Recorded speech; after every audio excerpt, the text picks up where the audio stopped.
California Collegiate League action between the hosting Santa Barbara Foresters and your visiting Arroyo Seco Saints.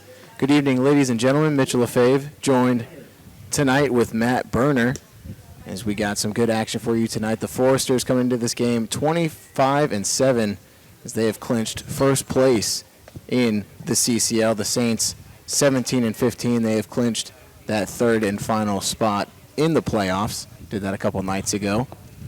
And got, again, some good action for you tonight.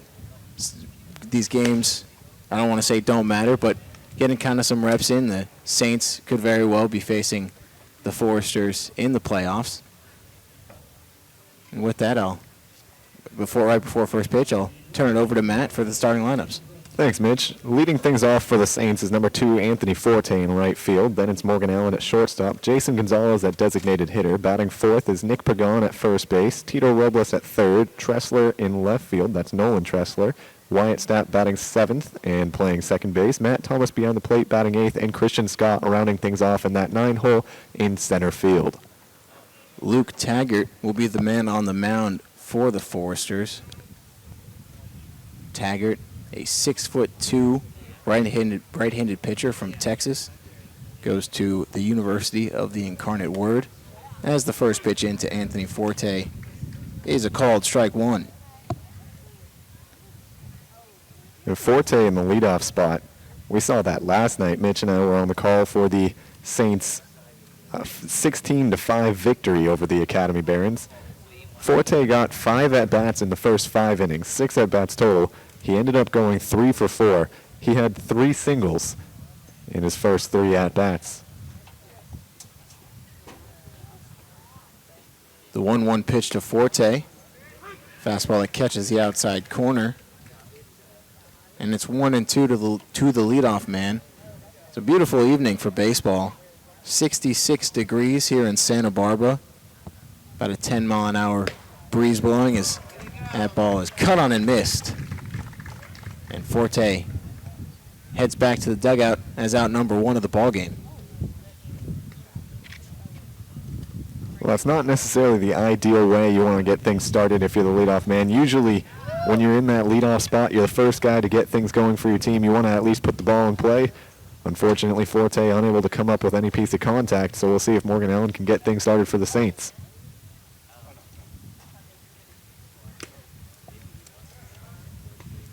First pitch is fouled off into the catcher's mitt. Taggart, a man with a power fastball, has thrown 28 innings, 9 earned runs. That's a 2.89 ERA, and has struck out 27 batters and only walked 4. So he sure does have the command and the strikeout pitch working for him this season. 0-2 check swing on the ball in the dirt. Peeled down to first base. He did not go around. Well, Mitch, it's not just the Santa Barbara Foresters pitchers that have been playing well this season. Their whole team playing out of their minds. They have a 27-8 record on the season, 25-7 in CCL play. But especially here at home, they're 16-3. So they don't lose too often in their own ballpark. Another big swing and a miss from Morgan Allen. 2 up, 2 down, both via the strikeout for the Saints here to start the ball game.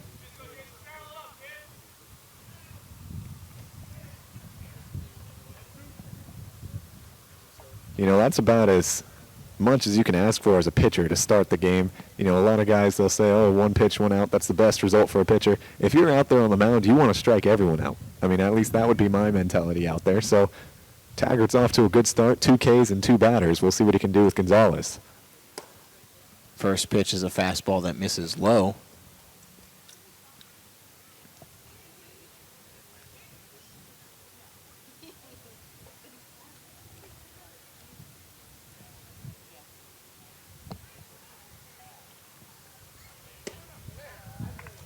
That fastball catches the corner, and it evens up the count at 1. Gonzalez, one of the many big offensive performers from the game last night, had a few base hits. I think he reached base safely in his first 4 or 5 at-bats. So he takes that one in the dirt. He actually reached base in every single plate appearance. There you go. He had 2 walks, a home run, 2 singles, and he reached on an error by the second baseman. And that home run, we were talking about it before the broadcast. A bit fortunate with the dimensions at Brookside Park. That ball is cut on, foul down the right field line. Yeah, well, the center field fence at Brookside is, I believe it's what, 365? 364. 364. So And here that's in about center, 26 feet short of where the center field fence is here. It probably would have dropped in the field here. yeah, center field here is 390. The Pershing Park here. That ball is grounded to the second baseman. Hogan, he tosses on over to Coffey at first for the final out of the inning. The Saints 3 up, 3 down here to start the ball game. We head to the bottom of the first. It's a scoreless ball game. You're listening to YouTube Live, the broadcast home of Arroyo Seco baseball.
Back at Pershing Park in Santa Barbara as the bottom of the first is about to get underway. Trevor Beer on the mound for the Saints, and as Drew Baker steps in for the Foresters, I'll once again pass it over to Matt for the rest of the starting lineup. Well, Drew Baker, the shortstop, stepping into the box right now to lead things off. Then it's Ross Cadena behind the plate, Christian Franklin in center field, Zach Presno batting fourth at DH, Quentin Selma at third base, Blake Hall in right field, Jacob Catsby in left field, Isaac Coffey at first base, and then Tommy Hogan rounding things off as the second baseman batting ninth. So it's 0-2 to Drew Baker after a called strike and a foul ball. Line drive down the left field line, just catches grass in fair territory. That gets not quite to the wall, cut off by Tressler down the line.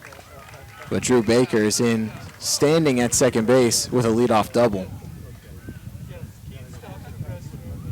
Well, leadoff man does his job. He gets himself on board, and not only does he do that, he moves himself into scoring position with that leadoff double.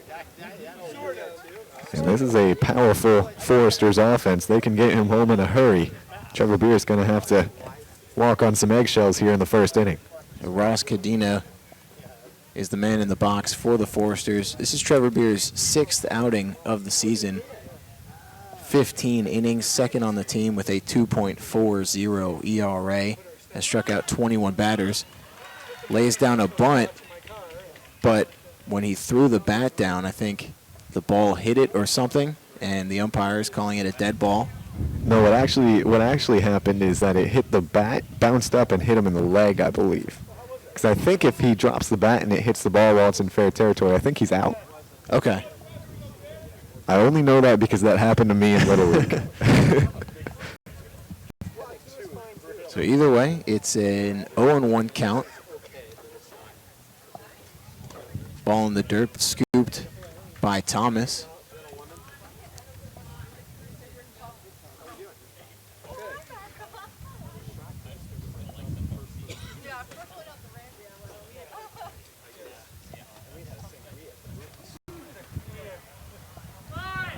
Lays down a bunt again, a good one down the first base line. Pagan tries to field it, not in time. Trevor Beer was covering first base, but Cadena, a catcher with good speed, gets down the line. And that was a perfectly laid down bunt as well. Just enough power so it got past Beer coming off the mound and forced Pagan to come out of his position, come forward and try and field it. Ended up in no man's land, and now he's on board and there's runners on the corner. You just said runners on the corners. Nobody out here in the first. Christian Franklin in the box for the Foresters. First pitch fastball just misses low.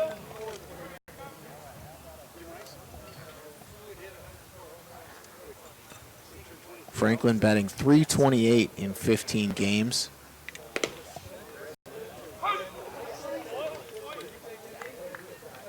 .20 hits, including three doubles, 2 triples, and 2 home runs.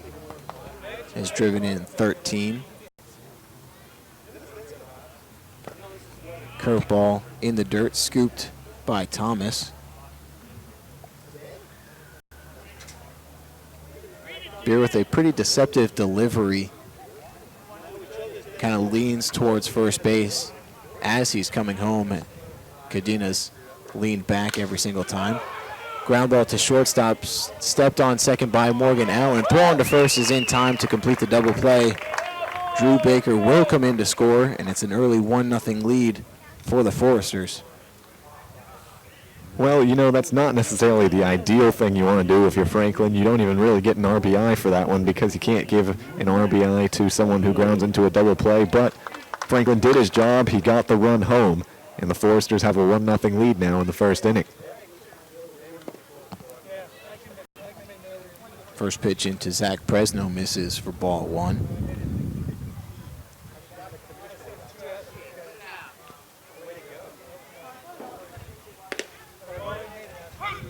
1-0 pitch is in for a strike.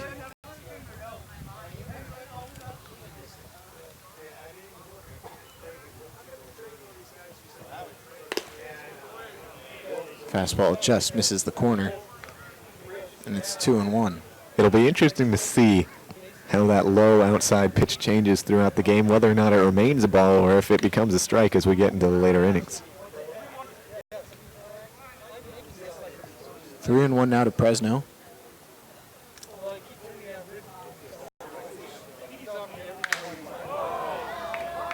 Fly ball into deep center field. Scott is back. He's at the wall, and with his hand on the wall, he makes the grab for a loud final out of the inning. The Foresters, they do pick up 1 thanks to a couple base hits. And we head to the top of the second. It's a 1-0 lead for the Foresters.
Top of the second here at Pershing Park.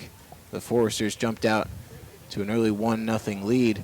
Nicholas Pagan in the box for the Saints as he takes a first pitch breaking ball low for ball one.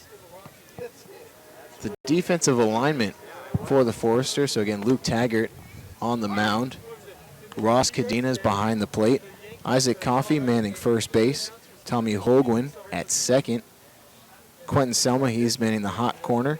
Drew Baker's at short. Jacob Catsby, Christian Franklin, and Blake Hall are the outfielders from left field to right field.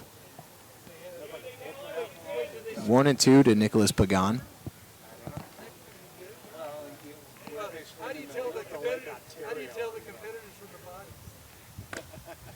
Cut on and missed. And Pagan, like two others before him, down swinging here to face Taggart. Well, Taggart definitely is making it look easy out there right now. 3 strikeouts and 4 batters to come to the plate. Saints are going to have to start figuring out how to put the bat on the ball here. Anthony Forte, Morgan Allen, and Pagan all going down on strikes, all swinging.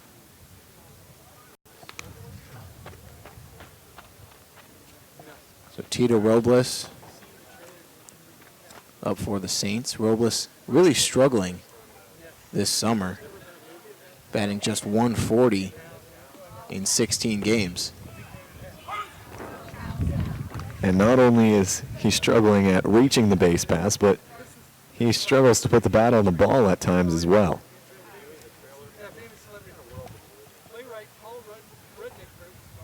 The 0-2 pitch from Taggart. Tries to go with the fastball, but misses way high.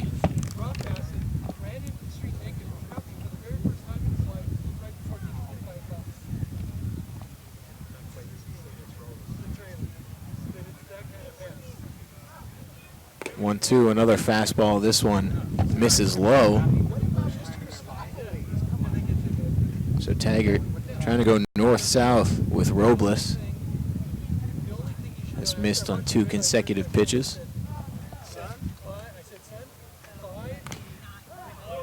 Foul ball.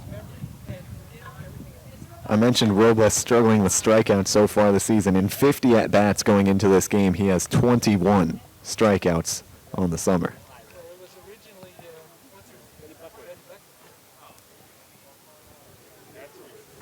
Only a couple players on the Saints roster have more, but all have many more at-bats.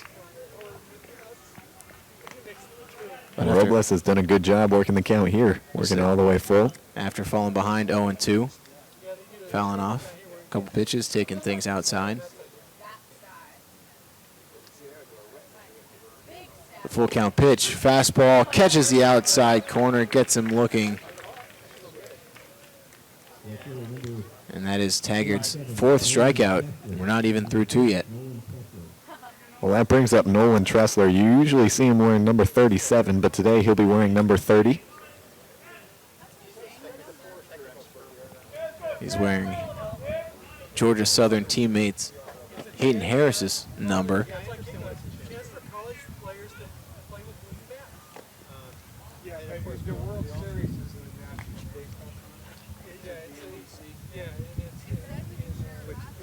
Tressler batting .260 in 22 games.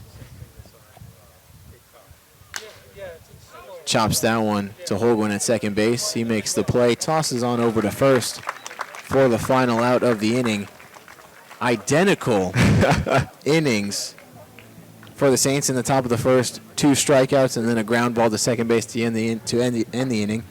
Here in the second, 2 strikeouts to start and then a ground ball to second to end things. I'm glad you picked up on that.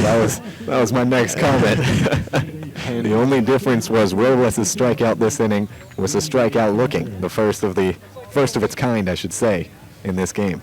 And with that, we'll head to the bottom half of the second inning, and the Foresters lead 1-0.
Bottom of the second inning, Quentin Selma, Blake Hall, and Jacob Catsby, the three get things going for the Foresters.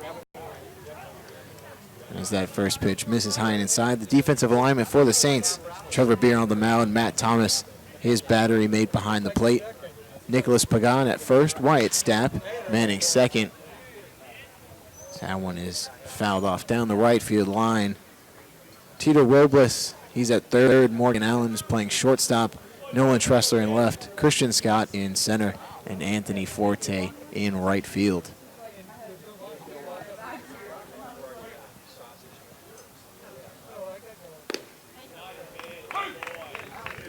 Good off-speed pitch from Trevor Beer. Catches the strike zone. It's 1-2.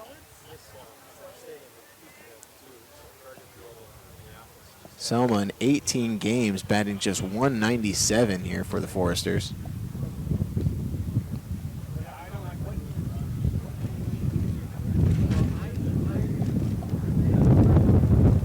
Wind picking up here in Pershing Park. Swing and a miss on the ball in the dirt. The throw on to first from Thomas is in time to complete the strikeout. And one up, one down here to start the second inning. A good bounce back from Trevor Beer. Well, really, he started off shaky against the Foresters. He gave up the leadoff double and then gave up the bunt single. But after that, he forced Franklin to ground into a double play, then got that fly ball to deep center field, but it was still a fly out. So now he's retired 3 in a row, and could be Beer is finally finding his groove out there on the mound. First pitch into Blake Hall is a called strike one. Now Beer in a familiar location, not the exact same place, but he pitches at UC Santa Barbara. This is not their home field. This is the home field of Santa Barbara City College, just up the hill to our left. But I'm sure Beer likes pitching here in Santa Barbara, used to the atmosphere. Fastball just misses the outside corner. It's 2-1. Well, I believe, if I'm not mistaken, the Foresters used to play at the same field as UC Santa Barbara before moving here to Pershing Park. That called strike evens up the count at 2. I believe that is correct. That's what I had thought coming into this. I don't know at what point the Foresters started playing here. Line drive up the middle, but it'll hang up in time for Christian Scott to get under it. And there are 2 outs here in the bottom of the second. Well, a little bit of good fortune there for Beer and a little bit of bad luck for Hall, as it looked like that line drive was going to kind of die off the bat, drop into shallow center field. Scott was able to come up and get it because it carried just enough for Scott to stay in range of it. Shows bunt, but pulls back as that pitch misses. Catsby batting .284 in 25 games, 25 hits, 22 singles, only 3 extra base hits, all of them doubles.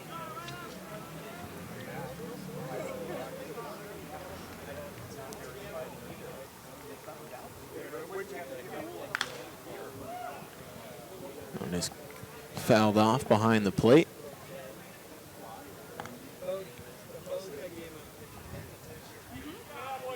And for those of you watching at home, the sun creeping into frame, and it is just as tough for you to see as it is for us to see. Something right in our eyes. Yes, trust me, trust us, ladies and gentlemen, when we say we're playing just as much of a guessing game as you are right now. Ground ball over to first base. In fair territory, gets past Pagan and into the corner. Catsby into second with a stand-up double.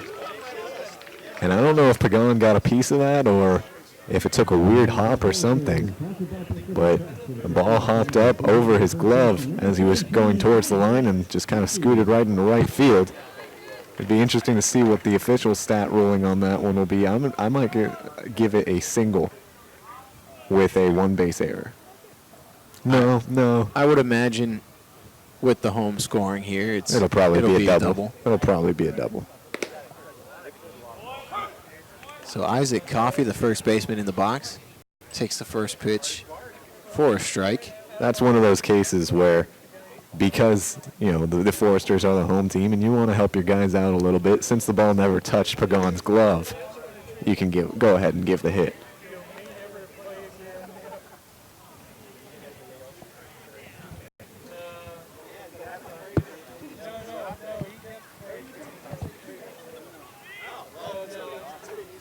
The 1-1 pitch to Coffey, fouled back behind the plate.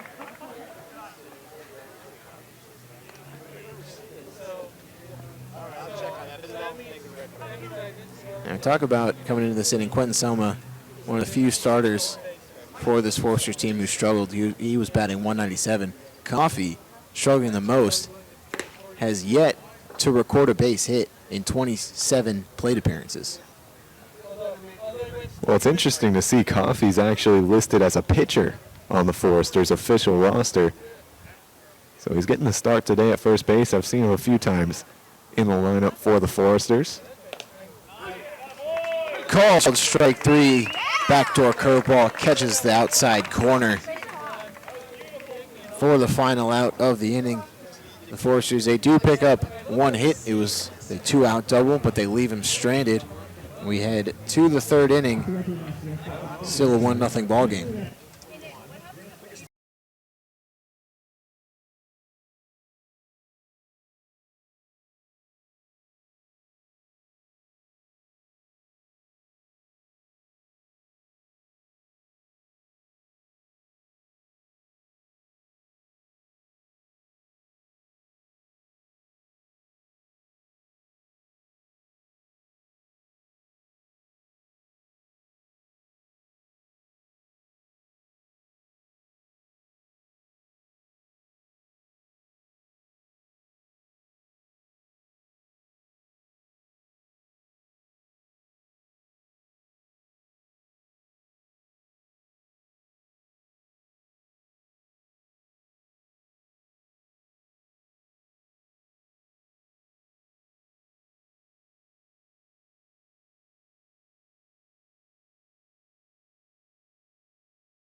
Wyatt Stapp leading things off for the Saints here in the top of the third. Luke Taggart back on the mound for his third inning of work. He has made quick work of the Saints so far here in the first two.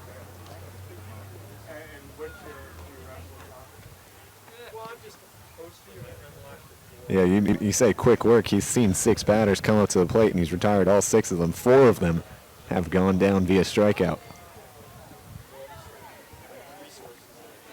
Has not passed the 30 pitch mark yet in this ball game.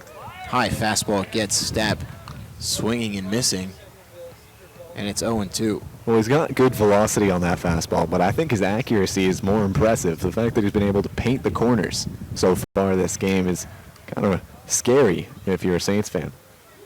He's only walked 4 batters in, I believe it was 28 innings coming into this ball game. That high fastball, same spot as the pitch before, but this one does not get Stapp chasing.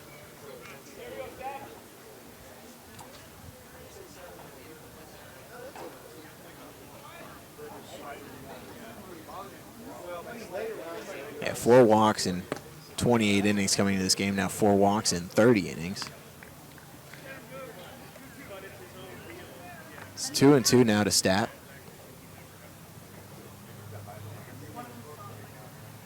Good thing to see the consistency of the home plate umpire. That low pitch not called a strike once again. Tries to get him with a slider in the dirt, but Stapp does not chase. So after starting off 0-2, work the count back full. And this is the second full count of the game so far for the Saints. Robles had one before watching strike 3. We'll see what Stapp can do.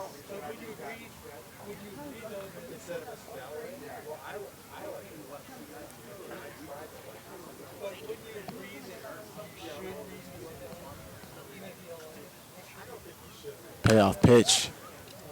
Line foul off the fencing behind home plate. So it's early enough in the game to where I feel like I can say this and not have anything say, oh, you jinxed it. Taggart has not given up a hit in the first 2 innings. I think it's early enough in the ball game to say that. Which brings up a point. Is half swing, chopped right back to Taggart. He throws on to first, and Stapp is out number 1 here in the third. I'm not going to lie to you, Mitch. Because of how the sun is angled right now, it's kind of hard to see where the ball bounces off the bat at first. And had I not realized Stapp did that little check swing, as soon as he made contact, I was about to look right at you. Because you were just talking about not jinxing anything. So it brings me up to a point. Last night in Major League Baseball, Mike Leake, facing the Angels, had 8 perfect innings. And after the bottom of the 8th, I was told that the Mariners home broadcaster, their play-by-play man, said, and Mike Leake will look to finish off the perfect game when we get back. Oof. And first batter in the 9th for the Angels gets a base hit. Line drive, but played perfectly is Jacob Catsby, playing almost in left center field. And Matt Thomas, and probably the best exit velocity so far of the evening for the Saints, but unable to pick himself up a hit. Is 2 outs. Well, he squared up on that one. Definitely got around on it as well. Pulled it into left field, but the Foresters must have read the scouting report, as Catsby out there in left field literally didn't have to move. Ball hit right at him. So Christian Scott takes a called strike 1. Just going back, I cannot believe that line drive into center field. Franklin has to move over just a couple steps, and he makes the catch for the final out of the inning. So like the 2 innings before, the Saints go 3 up, 3 down. We head to the bottom of the third. Foresters lead 1-0.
Tommy Hogan, the man to lead things off for the Foresters here against Trevor Beer, out for his 3rd inning of work.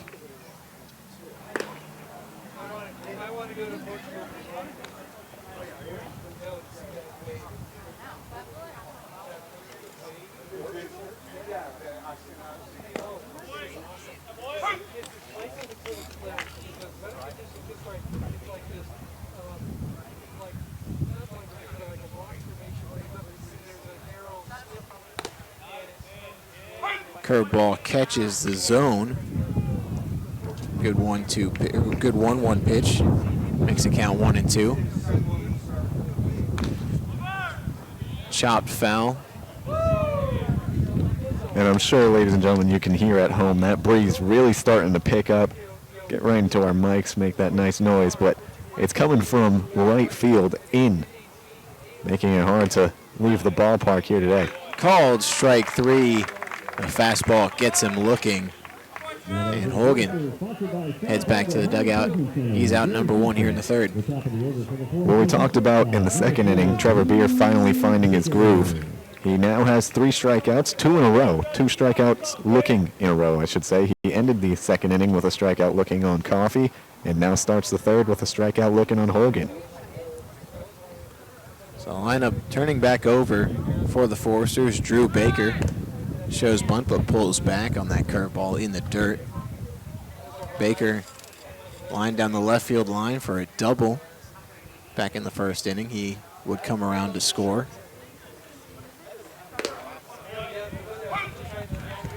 That fastball catches the outside corner, 1-1. So Drew Baker, the only run of the ball game so far.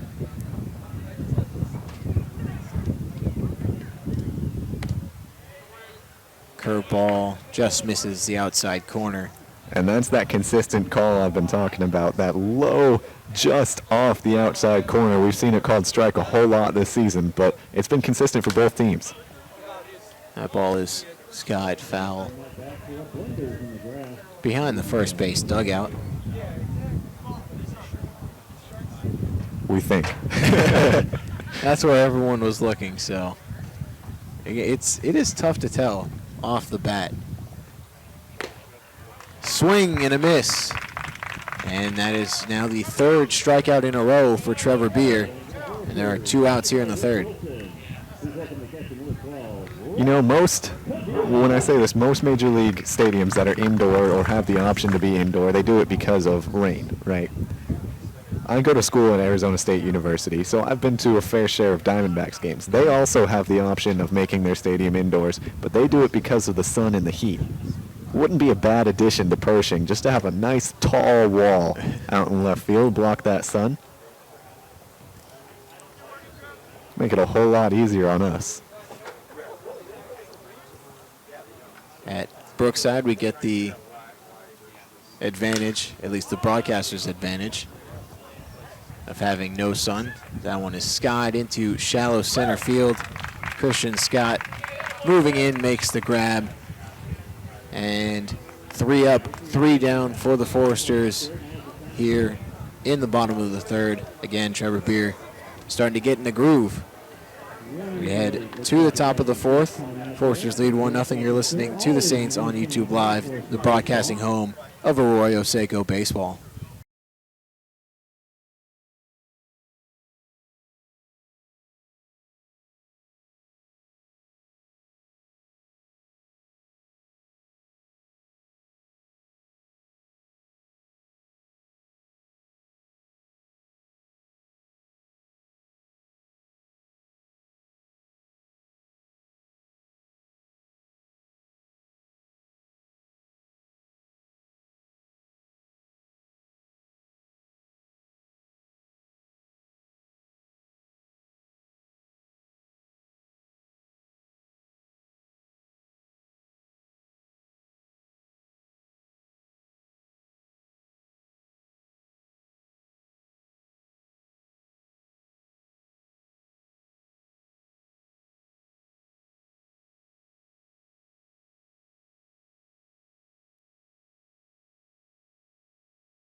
Top of the 4th inning. Anthony Forte back in the box. The lineup for the Saints has finally turned around.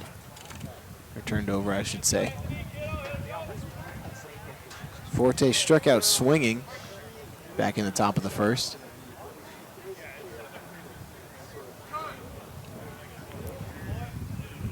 Time is called. And a lot of people take exception to when a batter calls timeout, but I appreciate it. First pitch swinging, ground ball to Holgan at second base. Makes the throw on to first in time for out number one. Now that is a perfect start to an inning. One pitch, one out. One pitch, one out. But going back to my point, I kind of appreciate when a batter calls timeout at the plate. You know, I've talked about it a bunch this season. There's a sweet spot of time when you're up at the plate where you're comfortable, able to move fluidly and actually get a solid swing on the ball. Once you're outside that window, it's no longer an advantage for you. The pitcher has all the advantage, and especially when you've got a pitcher on the mound like Taggart, you want to make sure you have all of the advantage that you can have going into the next pitch. You saying that, it reminds me of a story. That ball is fouled off, and it's 0-2 to Morgan Allen. In high school, we were playing a game, and we were down by 1 run. It was getting late into the ball game, and I was leading off the inning. And before I walked up to the box, my coach was saying, "Hey, go up there and call time as many times as you can before the umpire stops you." So I get into the box, because this pitcher was he was working fast, he was getting in a groove. Ball is fouled off.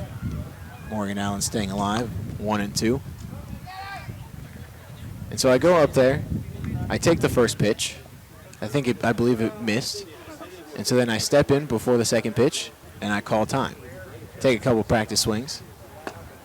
That one is cut on and missed from Morgan Allen. And he goes down swinging for the second time in his afternoon. And there are 2 outs here in the top of the 4th. So I call time, take a couple practice swings, and I get back in the box. And just a quick second later, I blew time again. And I stepped back, adjusted the batting gloves. And I'm like, okay, I'm ready. And so I step back in. So that one is fouled off.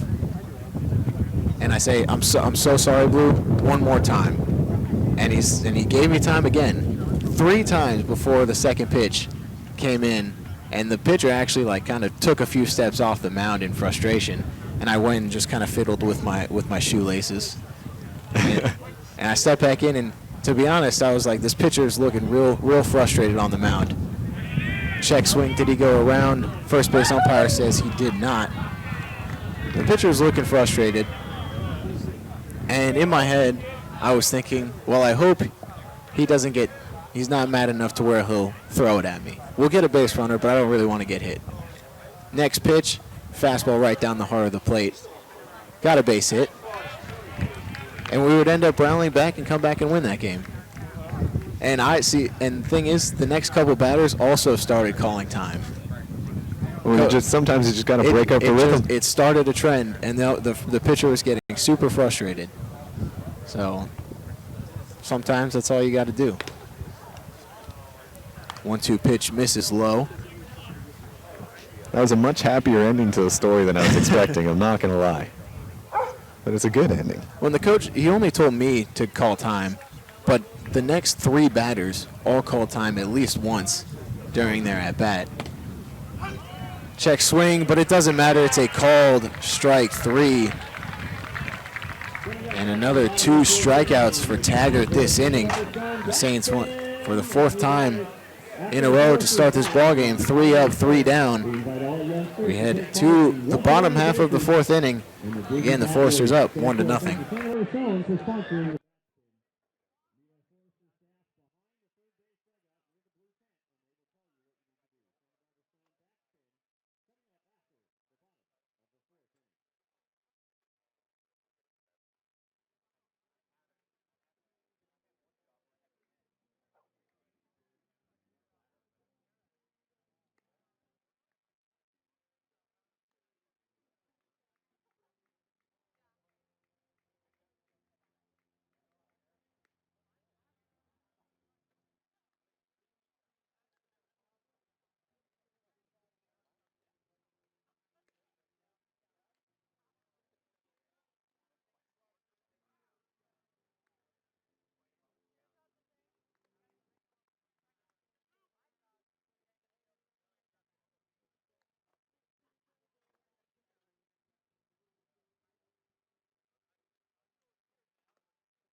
Bottom of the fourth inning, Christian Franklin leading things off for the Foresters. First pitch swinging, chopper to third base. Robles making the strong throw onto first is in time.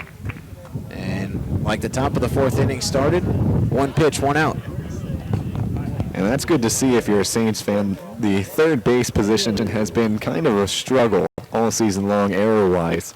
You know, between Robles, Gonzalez, and all the other players that have taken their turns over there at third, it's been a bit of a struggle. We saw Gonzalez make a few errors last night. Presno taking the first pitch of his at-bat low for ball one.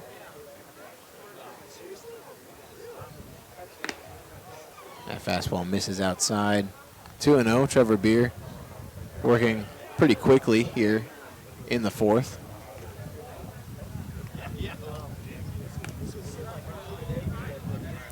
And 3-0 now to Presno, not the way you want to attack the next hitter after you get one pitch and one out.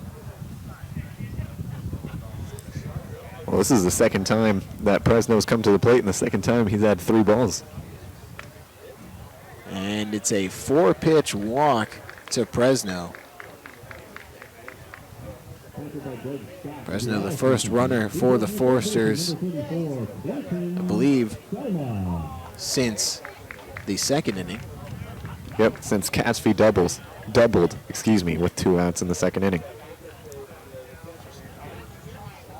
So Quentin Selma in the box, he struck out swinging in his first at-bat. Ball is cued off the end of the bat over to the third base coach. And in case you were wondering how hard it is to see the ball, it's not just us. Matt Thomas, the catcher, just spent about 5 seconds looking around at the fencing behind him trying to find where that ball went. And it was just a weak little roller that the third base coach picked up over there. Slider on the outside corner misses for ball one.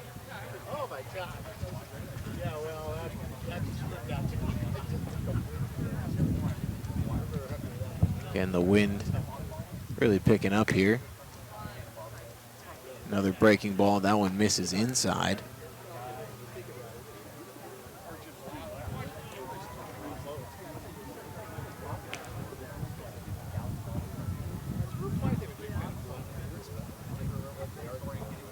Two-one, high fastball gets Selma chasing, and that evens up the count at 2. Well, this is a statement batter right here for Beer. He's got to get Selma out, get back into his groove after walking Presno. Ball is skied out into left center field. Scott is near the track, reaches up and makes the grab.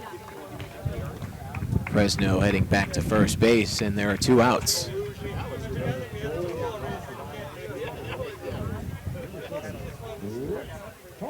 Well, we've seen a couple of Foresters hit deep fly balls to center field. Scott showing his range off out there. It is a deep part of the ballpark here. We mentioned earlier 390 out to dead center. And where Scott was heading, there's a 380 sign.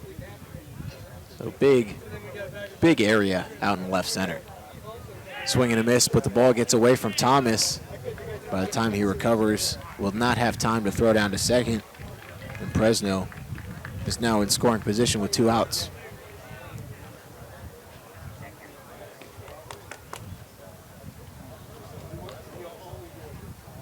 Speaking of fly balls to Christian Scott, in Blake Hall's last at-bat, he hit that line drive that sunk right into the glove of Scott.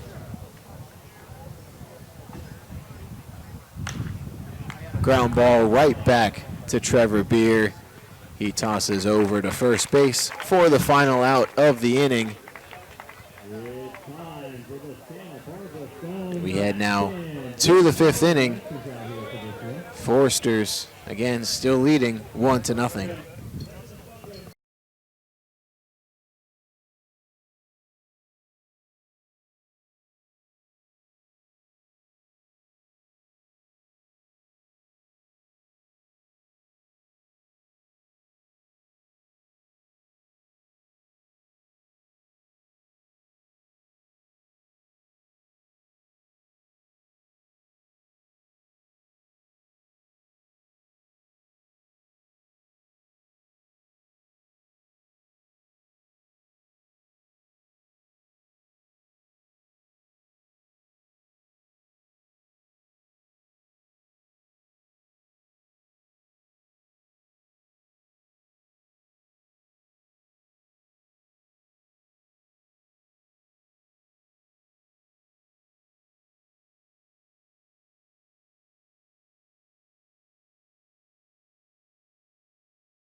fifth inning here at Pershing Park in Santa Barbara. Through 4, the Saints yet to record a base runner. Nicholas Pagan looking to change that. First pitch swinging, fouls that one. Back and out of play into the tennis courts behind the field.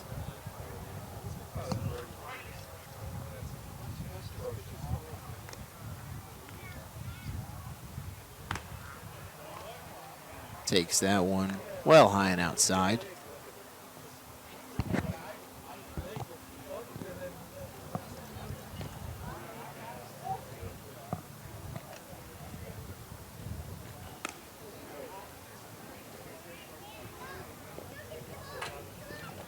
And as that one misses low, we're made aware that the Foresters have made a pitching change. And I'm going to say it now. Luke Taggart, who was in the game, had a perfect game going. Perfect through 4. So it's 2-2 now to Nicholas Pagan.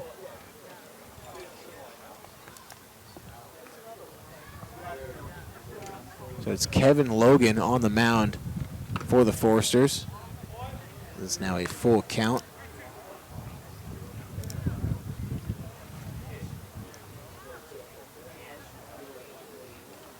Or excuse me, Kevin Larson.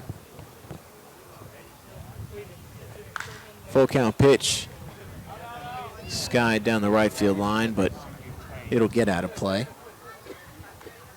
Larson is 6'9". 6'9", 265 pounds out there on the mound right now for the Foresters. That's a big guy. That is a big man.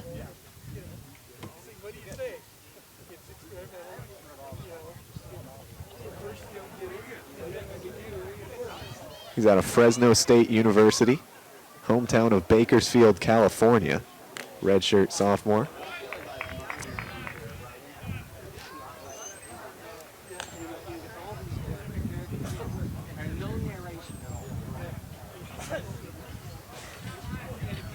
Now Larson has pitched 12 innings. He's allowed 3 runs. That's a 2.25 ERA. Another full count pitch, swings and a miss.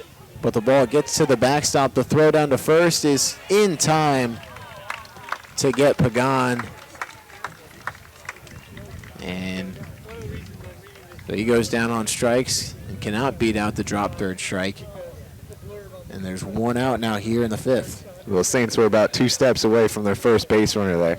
Pagan beat out, well, I should say, almost beat out that throw. Ball got past Cadena. He was able to recover, pick up the ball, and fire a strike down there to first base.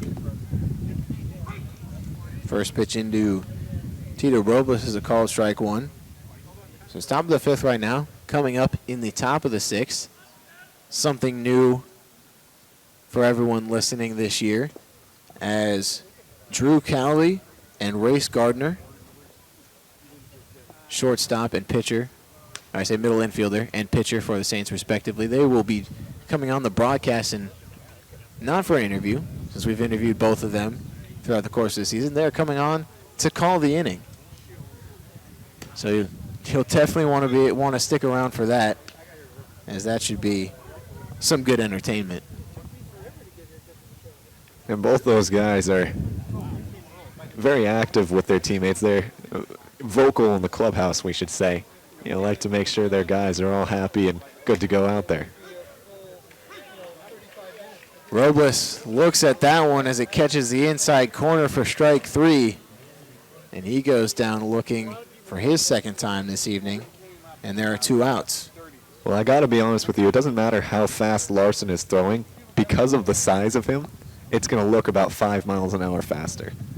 So that could be what is causing a bunch of these Saints players to kind of just watch the ball go by.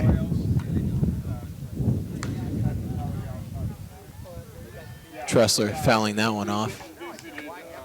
Behind the plate and out of play. And 12 innings for Larson. He has walked 9 batters. It's understandable when you're that tall on the mound. It can be difficult to repeat your mechanics every single pitch. But he has also struck out 11 batters. I should say 12 now. Swing and a miss. And On the 13. ball in the dirt. No, actually 14. As the Saints, Larson strikes out the Saints all in order this inning. 3 up, 3 down, all on strikeouts. And we head to the bottom of the 5th. And when we return, I'll have handed the play-by-play duties over to my partner, Matt Berner. Stick around. You're listening to the Saints on YouTube Live, your broadcast home for Arroyo Seco baseball.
Welcome back, ladies and gentlemen, to the bottom half of the 5th inning here in Pershing Park. The Santa Barbara Foresters have a 1-0 lead over the Arroyo Seco Saints, and Jacob Catsby will step up to the plate to lead things off for the Foresters, trying to add on another run or two.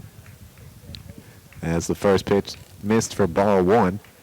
Catsby 1 for 1 on the day. He had a double down the right field line as he watches the 1-0 bounce in the dirt for ball 2. Trevor Beer is now out for his 5th inning of work. Again, surprising that the Foresters decided to go with a pitching change of their own after Taggart was perfect through 4. The 2-0 popped high in the air. Looks like it's just behind shortstop. Allen tracks back, then Kid takes a couple steps forward and makes the grab, and that's out number 1. You know, it is shocking to me, the pitching change that came from the Foresters. Fantastic start and fantastic outing from Taggart. But Trevor Beers had a pretty solid outing as well against the number 1 team in the CCL. First pitch swinging is Coffey. He fouls it straight into the fencing behind him. Count moves to 0-1. Beer so far through 4 innings. He's given up 1 run. I should say he's through 4 1/3 now. Given up 1 run and only 3 hits. So he's done a good job keeping this Foresters team, limiting their damage. He just needs his offense to start figuring out how to hit the Foresters pitching. And 2 of those hits came in the first. The leadoff double and then the bunt single, which put runners on the corners.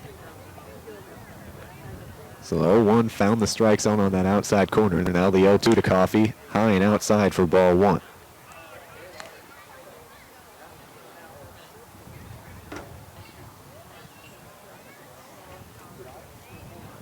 Now the 1-2 swung on and fouled down the right field line out of play. So the count remained 1 ball, 2 strikes. Coffey struck out looking in his only other at-bat. That was in the 2nd inning, so he's 0 for 1 on the day. Swings at this one, chopper over there towards Allen at short. He fields it, throws over to Pagan, who jumps up and tags the bag. And that's out number 2. As Pagan adds a little flashiness over there at first base, leaps up, doesn't use his foot to step on the bag, just tags the bag, and as I said before, the shortstop first base combo gets out number 2. A high throw from Allen. Pagan had to jump to make that grab, and as he came down, his feet were a little wide of the base, and his momentum carrying him down just slapped the glove down on the base. So now Tommy Holgan steps up to the plate. First pitch swinging, fouls this one over the dugout of the Foresters, so the count moves to 0-1.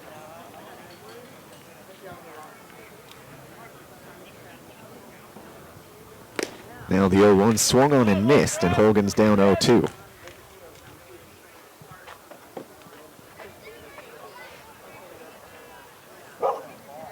You mentioned that 2 of the Foresters' 3 hits came in the first inning. The only other one came in the second. As the 0-2 gets past Thomas, goes to the backstop. Thomas does a little apology to the home plate umpire as it caught the knee of the ump. Everyone seems to be okay, though, so the count moves to 1-2, and a new ball is thrown out there to Trevor Beer on the mound.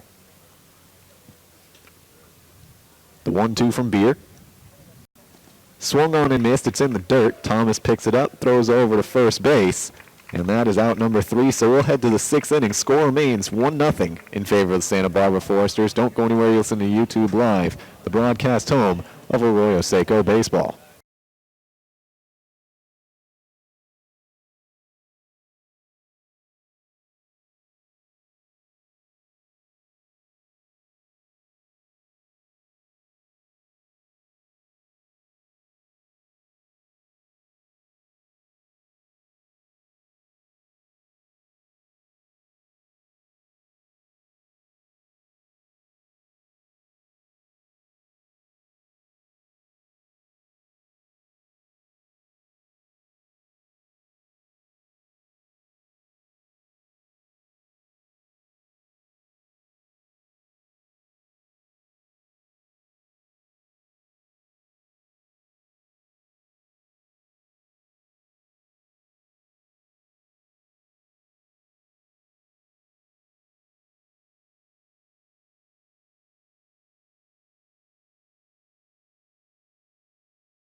Ooh, that was a nice play right there. Crowd going wild for a great play out there in left field. Wyatt Stapp up at the plate, lined out to the left fielder. Now we have number 27, Matthew Thomas from the University of Harvard. They're very tall. Very tall, 6'5", I think, maybe. No, is he really? I think he I is. thought it would be more than that. Jersey's never tucked in. Gotta Never love it. tucked in. There's ball 1. I think that was a slider. Yeah, he's scared. Should have brought him the heater. Matt's ready for the heater, but I mean that could be why he didn't throw it, Drew. And he takes ball 2. It's a good pitch right there. Umps had a pretty zone the whole game, pretty much. He's been pretty consistent. Oh, thought about that Strike one. 1.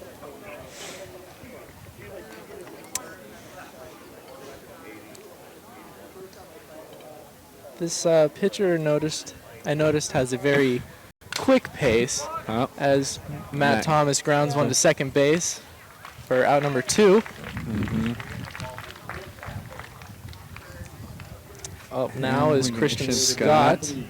from Tennessee.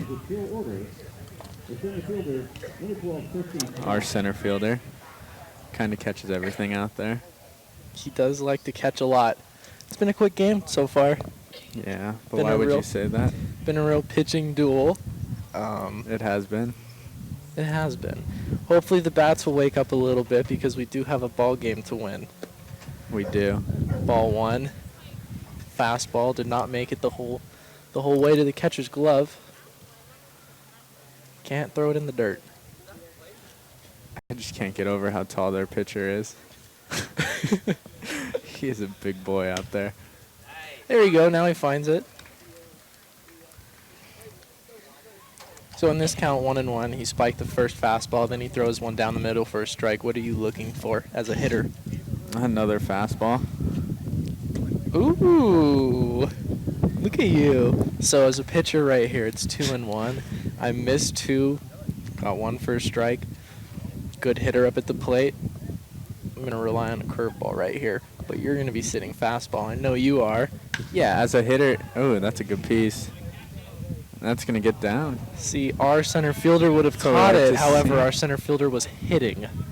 So That's a double for Christian Scott. it's good at bat right there, taking advantage of the hitter's count. Hopefully we can put some pressure on him now with this. Yep. Yeah, you see, though, as a hitter, you got to sit fastball and adjust to I think breaking ball. I think if you're relying on, if you're sitting curveball or slider or changeup nowadays, You won't catch up yeah, to the fastball. Yeah, nowadays everyone's throwing really hard, and if you're expecting off speed, you're not going to hit it. Mm-hmm.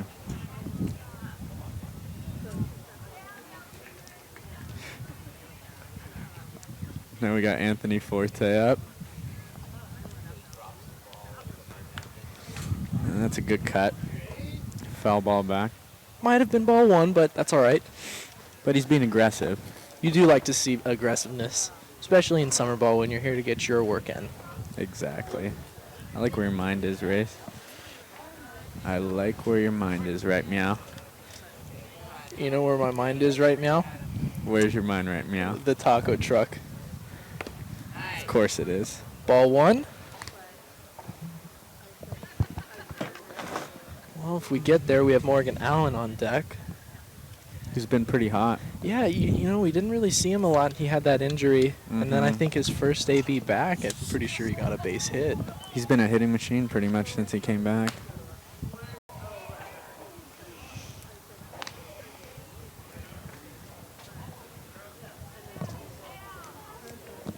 What do we got for the count? 2-1? 2-1. 2-1. Another hitter's count. See, Yeah. Scott handled that at bat pretty well. So he's going to be looking for a fastball right now. Now let's see if the pitcher repeats what he did last at bat. And he's having control issues right now. Yeah, that will not be good in his mind. So hopefully Forte stays pretty picky up there right now.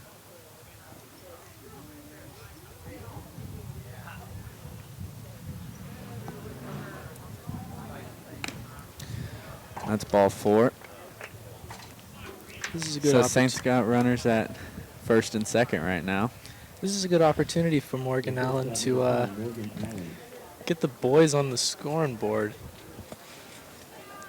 Yeah, make the pitcher throw him a good pitch right now. I'm thinking he's gonna come in with a fastball right down the middle, pretty much. What's your thoughts on when you just walk a guy like that? Look, when you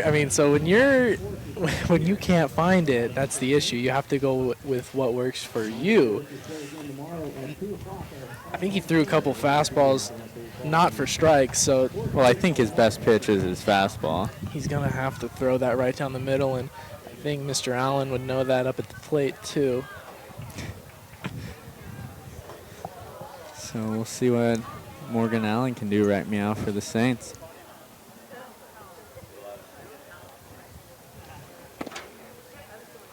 He takes strike 1.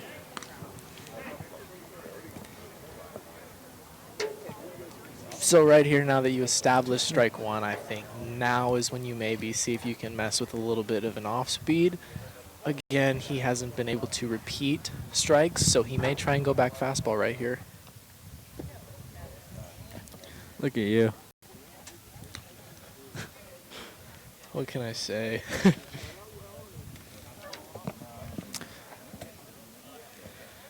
1-1 count. Gonna go fastball right here. It's Morgan Allen. I think he's gonna I'd get a say hit. fastball too. Yeah. Yep. Yep. Trying to go away with it, but not getting any of the plate right there. Right. So right meow, it's 2-1. Can't repeat. He's gonna go fastball right here. So Morgan's Morgan's going to be ready. Yes, sir.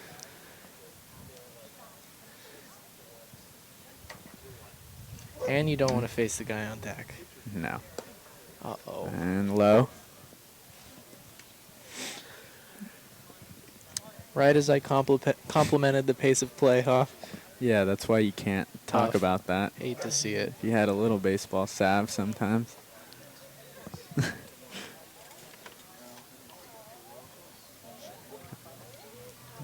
Morgan's locked in right now. Oh, that ball's crushed. What did I say? Morgan is locked And in. that's a home run Hitters count for Drew. Morgan Allen. Can I say? And the Saints are on top right now. So Trevor Beer is the recorded pitcher right now, so if they were to take him out right now, he is in line for the win. Would we also be in line for the win as the winning broadcasters? Because I'm just saying, here's what's happening. Yeah, that's what I like to hear. We'll take it. We will take it. First pitch fastball, Jason Gonzalez is going to be ready for this one too. It's a very scary hitter up right now. I'd be scared if I was the pitcher, having to face Jason. I think he won first team all beef, right? Ooh. Nothing beats the home run he hit at Urban Youth Academy. That was the hardest hit ball I've ever seen hit out of there. It was like 2 seconds out. Mm-hmm. To Now, right center, too. I do remember a one Drew Cowley hitting a home run out of there that was pretty majestic, too, I might add. Yeah, but it was nothing like Jason. Well, some would beg to differ, but that's okay. Oh, meow.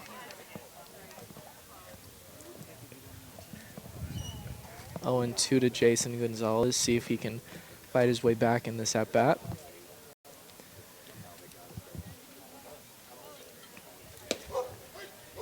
Ooh, And strike three. slider outside. That's sad. Third out. Yeah. But Saints had a Saints had a good inning. We scored 3 half right runs. there. It's all right. Take the lead.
Welcome back, ladies and gentlemen, to the home half of the 6th inning. First pitch swing. Drew Baker grounds that over to his shortstop counterpart.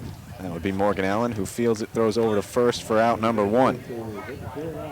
The other thing about Morgan Allen has given the Saints the lead, as you heard on the call from Race Gardner and Drew Calley.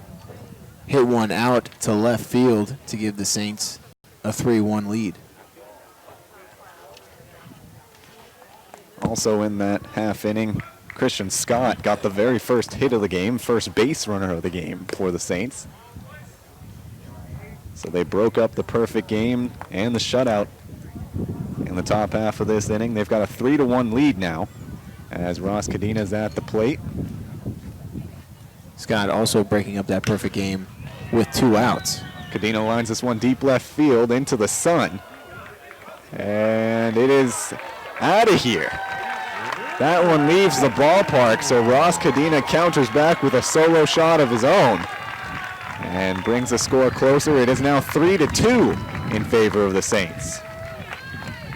Now that one, it's tough to call because the sun is directly in line of where that ball is hit. We're both shielding our eyes, trying to see. You couldn't see the ball regardless, but the umpire was the one who signaled it gone. So I don't think the umpire could see either. He's cleaning his glasses right now, and he went into pretty much the lowest squat I have ever seen an umpire go into just to try and read the baseball. He called it a fair ball and went over the fence. So it was a solo shot off the bat of Ross Cadena, and now that brings up Christian Franklin, who's got a 2-0 count. I think his sign was that Nolan Tressler just pulled up and stopped chasing after it. So the 2-0, a little low for ball 3. That was my sign as well. That's the only reason I knew that ball was gone. And I only knew it was in left field because I could see Tressler tracking it down. You couldn't really see that ball jump off the bat. The 3-0 pops high in the air and into foul territory, out of play. So the count moves to 3-1. So both the home runs here into left field.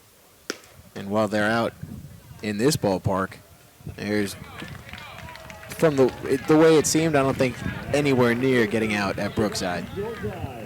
No, well, it is 310 down the left field line here. It's 374 down the left field line at Brookside. It's a little bit of a different scenario here. Granted, I didn't really see that baseball get hit. It's very possible.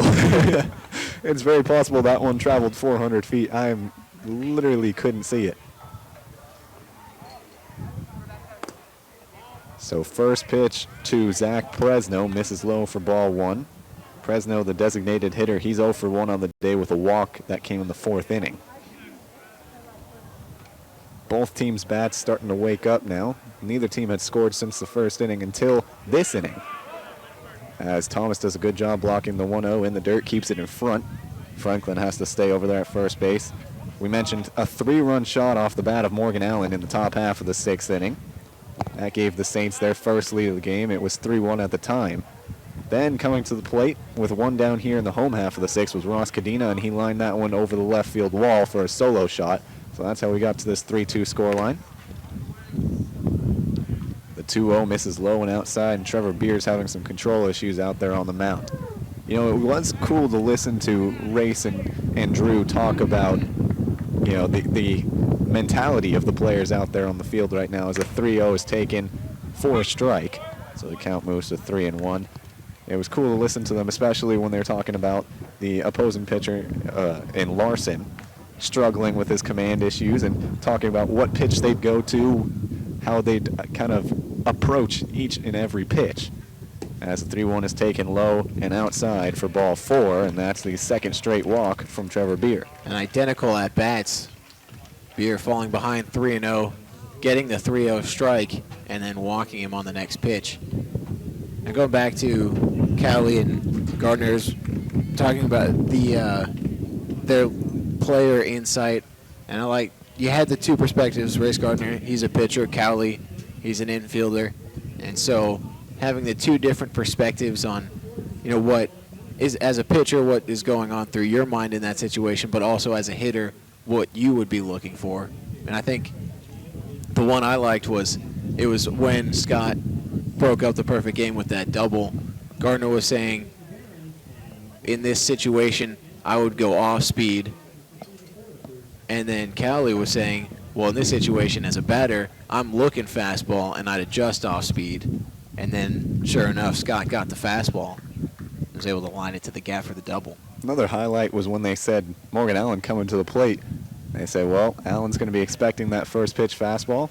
He watched it go by, and then 2 pitches later left the ballpark.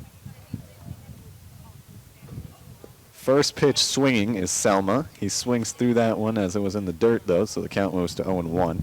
Selma's 0 for 2 on the day so far. He struck out swinging in the 2nd inning and flew out to center field in the 4th. He's got 2 men on here with only 1 down in the home half of the 6th inning. Tying run standing on second base and Christian Franklin. The 0-1 from Beer swung on and missed. That one also in the dirt. And Selma has given Beer 2 free strikes. And that's something you don't want to do, especially with someone who had walked the 2 batters right before you. And if he doesn't swing at either of those pitches, they're both in the dirt, and he's instead ahead in the count 2-0. But Selma has not been seeing Beer well tonight. Struck out in his first at-bat and fell behind at 2 strikes in his second at-bat. The 0-2 misses high and inside for ball 1.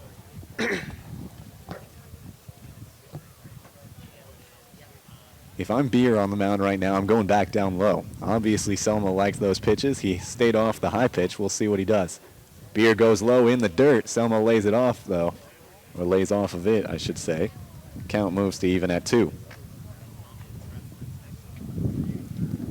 Look at you looking like a pitcher out here. Calling the pitch.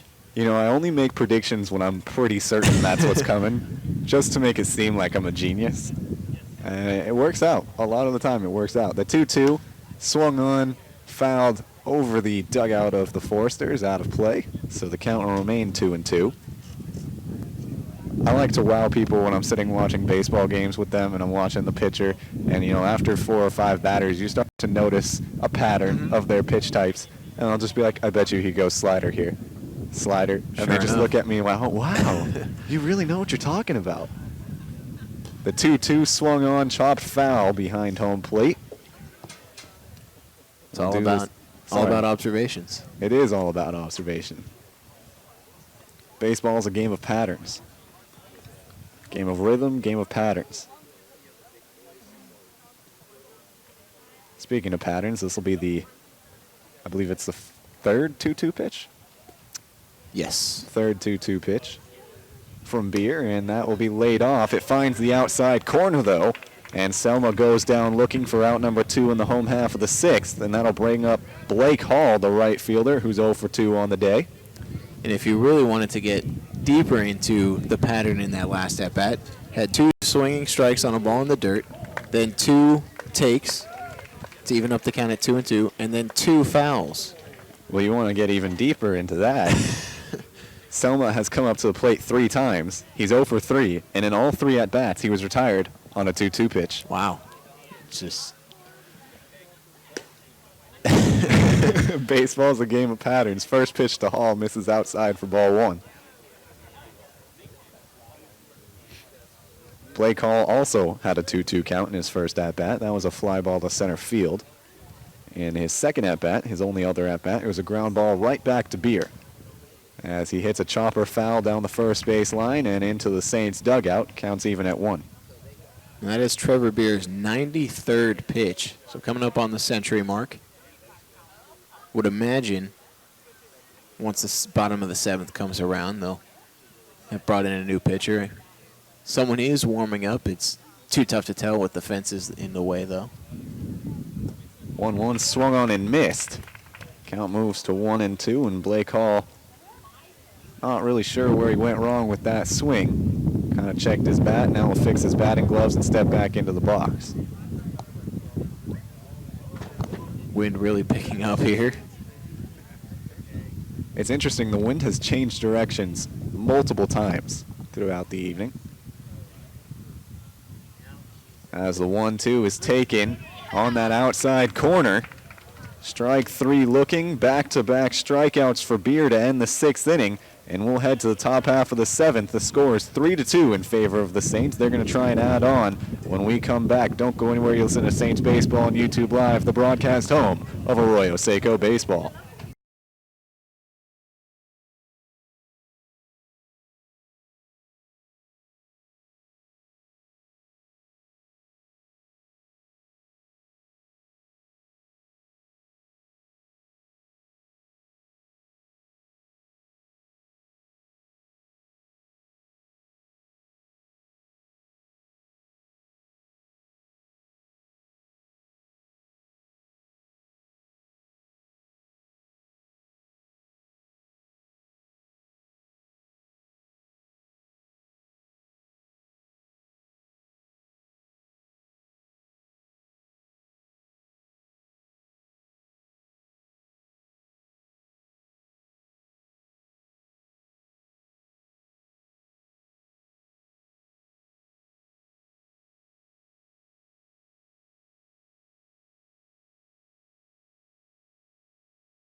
Nick Pagan up to the plate to lead things off for the Saints here in the 7th inning. They've got a 3-2 lead. New pitcher on the mound. It's Elijah Trest, wearing number 35 out there for the Foresters. First pitch to Pagan, misses inside for ball 1. 7:35 p.m. here in Santa Barbara, California. That puts us at the hour and 32-minute mark. As Trest delivers the 1-0 outside for ball 2. And really quickly, Cadena is going to go out there and have a chat with his pitcher, make sure everything is on the same page, in sync, I should say. Trest, he did pitch in the game on Wednesday at Brookside Park where the Foresters and Saints matched up. On the season, has 6 innings, has allowed 3 earned runs. It's a 4.50 ERA, 9 strikeouts in those 6 innings. Well, he's got a 2-0 count right now to Pagan. He delivers, swung on and missed. Count moves to 2-1. With Trest coming into the game, that brings about the end of the day for Kevin Larson, who went 2 innings, gave up 2 hits, 3 runs, all of them earned, 1 walk, and 4 strikeouts. That following Taggart's 4 perfect innings to start this one off. As the 2-1 finds that outside corner that Trevor Beer was using in the bottom half of the 6th inning to get out of that one. So count's even at 2 now. Another 2-2 count. Pagan has come up to the plate twice before this. He struck out swinging both times.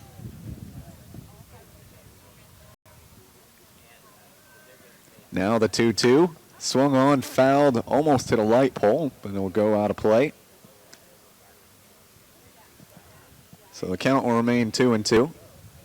And you can hear the wind as it keeps picking up. The temperature now here in Santa Barbara is 63 degrees, and with the wind, it's pretty chilly where we're sitting. It is getting quite chilly as the 2-2 is lined foul, or excuse me, that one is out of here. The way the players on the field reacted, I thought that one was a foul ball, but the first base umpire just sticks his hand in the air, gives the home run sign, and Nick Pagan booked himself a round tripper. Second inning with a home run, second straight inning with a home run for the Saints, and they take a 4-2 lead. And again, it's so tough for us to see off the bat what kind of hit it is because of the sun just directly into our eyes. And so we have to rely on the fielders, and as you said, the way they reacted a bit differently to where the ball was actually hit. Robles takes a hack at the first pitch he sees. Comes up empty, though, so the count moves to 0-1. If you look at your screen right now and you see that nice solar flare, yeah, that's basically what we're looking at. That is actually exactly our view of the field right now, as the 0-1 to Robles is high and inside for ball one. And we don't mean to give you the ultra J.J. Abrams lens flare, but really nothing we can do about it. And Mitch was fortunate enough to bring sunglasses today. I may or may not have forgotten some, as the 1-1 finds that outside corner for strike two. I mean, the sunglasses help, but the sun, it's still, direct on the eye on our eye line, and it still makes it difficult to see, again, the bat or the ball coming off the bat. 1-2 in the dirt, so the count's even at 2. Yet another 2-2 count. I'm going to say that every time there's a 2-2 count now. Once again, if you're just joining us, it is the top half of the 7th inning. Scores 4-2 in favor of the Saints. They got that way because of a 3-run shot in the 6th inning from Morgan Allen and a solo shot in this inning to lead things off from Pagan. Robles grounds this one up the middle. Drew Baker goes over, is able to field it, but he's going to have to eat it as Robles is on board with an infield single. And I'm sure Robles is more than happy to see that. Has really struggled all summer and has struck out twice coming into this at bat. And even though it wasn't the hardest hit ball, it could be something to get you going. So that brings up Nolan Tressler, or the shadow that you guys can see on the screen.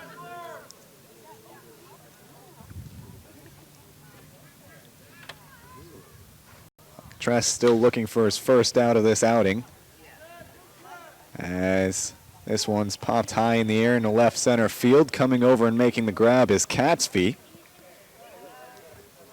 Tressler first pitch swing goes down on one pitch, and that's the first out of the top half of the 7th inning. That'll bring up Wyatt Stapp, the second baseman for the Saints today. Stapp is 0 for 2. He flew out to left in the 6th inning, leading things off like that, and he grounded out right back to the pitcher, right back to Taggart at the time, and that was in the 3rd inning. So now with 1 on, 1 down, Tress delivers the first pitch to Stapp. He watches this one low and in the dirt for ball 1.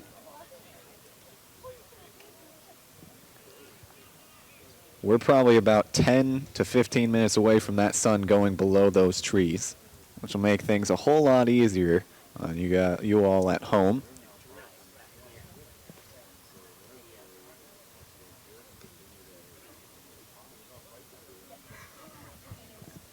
Pickoff attempt over there at first base, making sure Robles isn't getting too comfortable. He's back in there safely. He really only had about a 3, maybe 4-step lead. Well, it was interesting. We saw last night Thomas McCarthy had the ball thrown over towards first base while he was on first 4 times. And McCarthy's never really been a stolen base threat. And he didn't have a large lead at the time either. The 1-0 misses high and outside for ball 2. The Saints, though, they were the ones who had the large lead, up double digits. And so it's not like McCarthy was planning on going anywhere.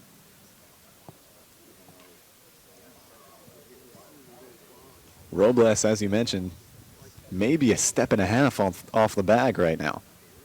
Stapp watches the 2-0. Missed the zone for ball 3. Saints may have benefited from Cadena dropping that baseball.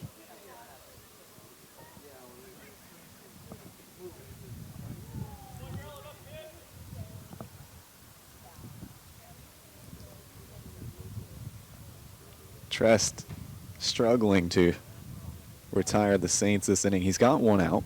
It was a fly ball off the bat of Tressler. Now Stapp swings at the 3-0, fouls it straight back. So the count moves to 3-1. Matt Thomas on deck, the catcher. He's 0 for 2 on the day with a fly ball to left field and a ground out to second base.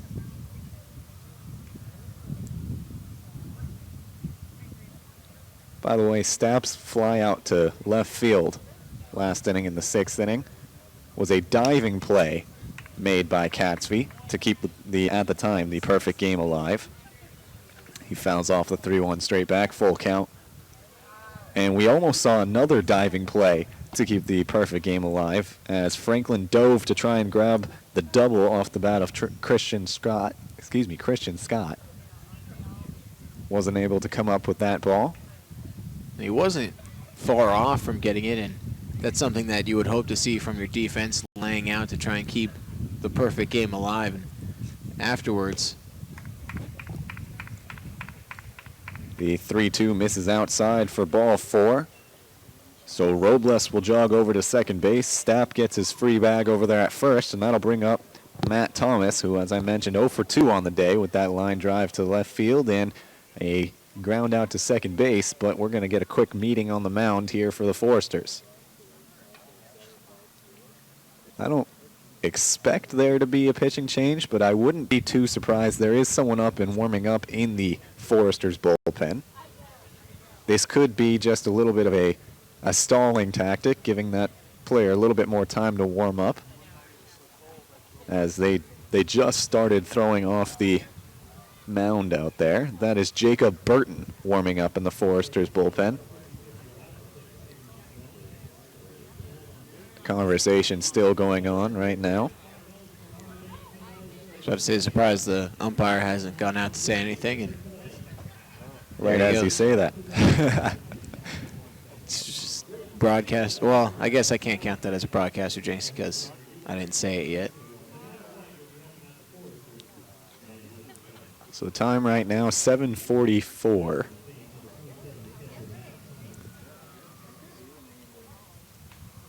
Good thing to look up right now would probably be the time of that sunset.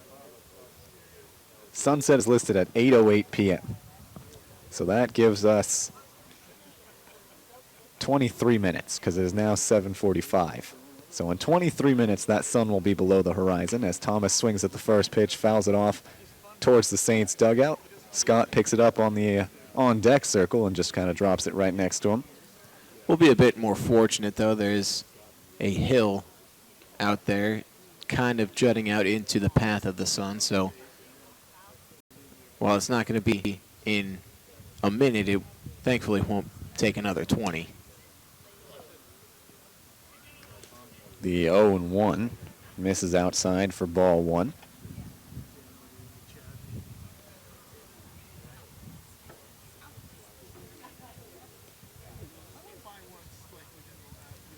Trest looking back, the runner at second. That's Robles. Comes to the plate. Thomas swings through it. Count moves to 1-2.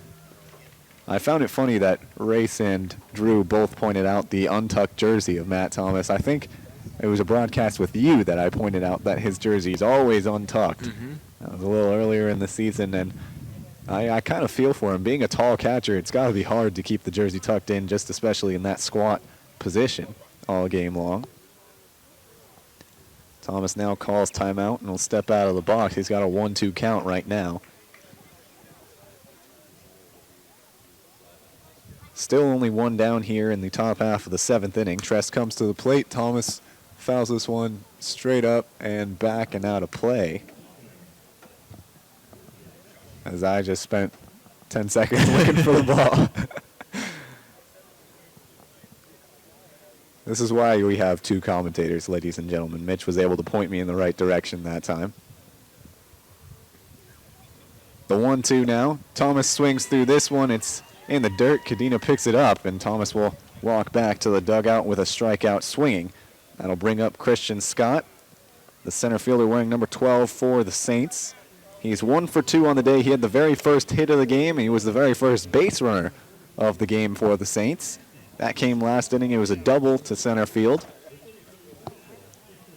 So he'll come up to the plate.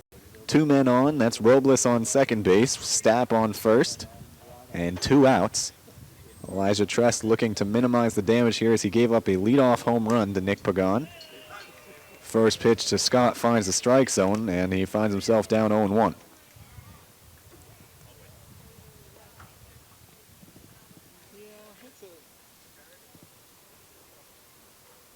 So the wind coming to a momentary cease as the 0-1 is delivered. It finds that outside corner. Now the count is 0-2. Of course, playing here at Pershing Park, we are probably about a 10-minute walk max from the ocean, right next to the pier.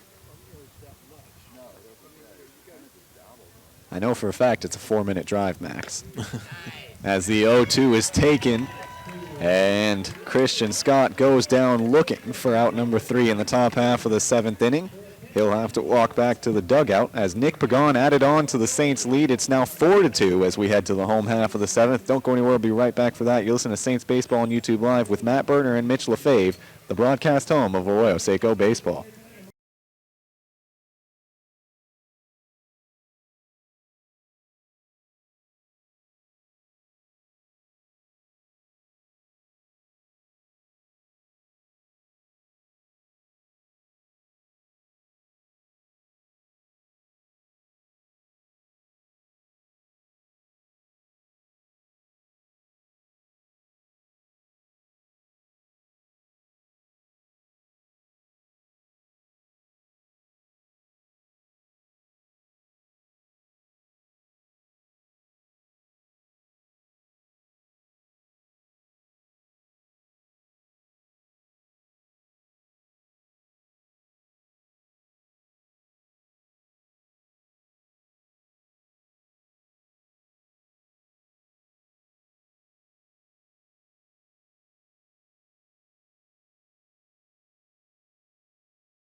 Justin Kleinsorge on the mound for the Saints as we come back here in the home half of the 7th inning. Just finished stretch time. First pitch to Jacob Katzvey is fouled straight back, so the count moves to 0-1. Kleinsorge coming into the game with a 4-2 lead. He relieves Trevor Beer, who went 6 innings, gave up 4 hits, 2 runs, both of them earned, 3 walks, and 7 strikeouts as the 0-1's a chopper towards Pagan at first. He picks it up and will step on the bag for out number 1. And with Trevor Beer finally out of the game, his final line, 6 innings, 2 runs. They were both earned. Struck out 7 batters, walked 3, and surrendered 4 hits. And he is in line for the victory, should the Saints hold on. And let's not forget the broadcasters in line for the victory right now, Race Gardner and Drew Cowley. They wanted to make sure they got credit for that one. First pitch swinging is Isaac Coffey. Ball was in the dirt, so he comes up empty. Count moves to 0-1.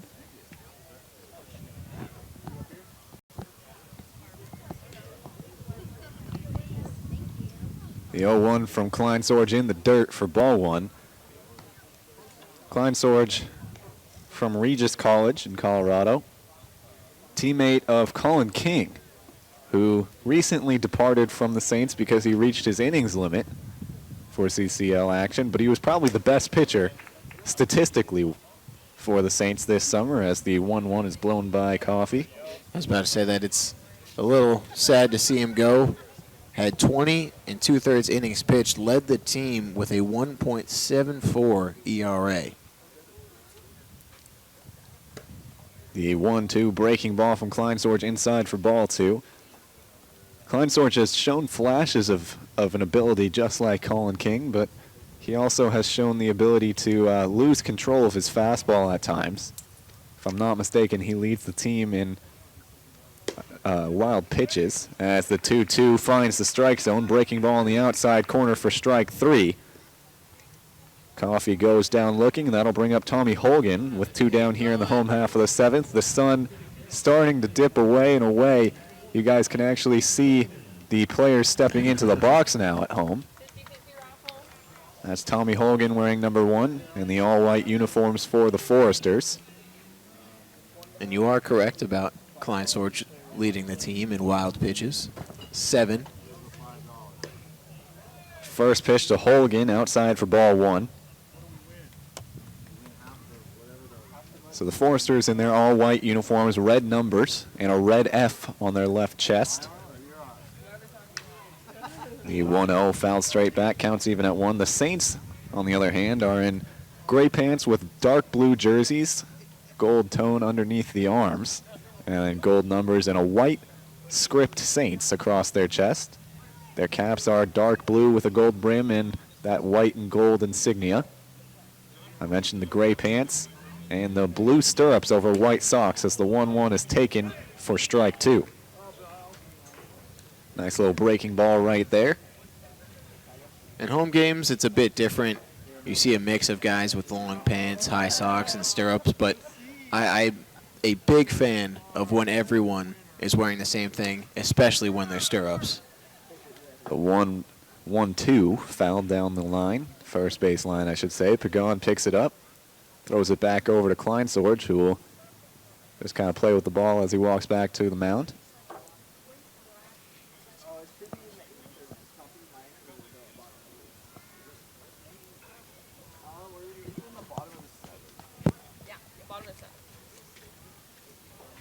Now Klein Sorge gets his sign, delivers the 1-2. Holgan fouls this one out of play and will stay alive. Holgan 0 for 2 on the day. He struck out twice. In the 3rd, he struck out looking, and then in the 5th, he struck out swinging. He was one of the 7 Foresters to fall victim to a strikeout from Trevor Beer.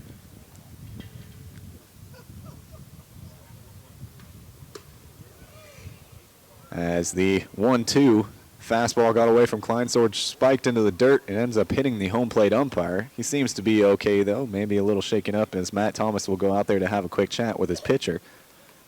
I should actually backtrack on my previous comment. He is one of the five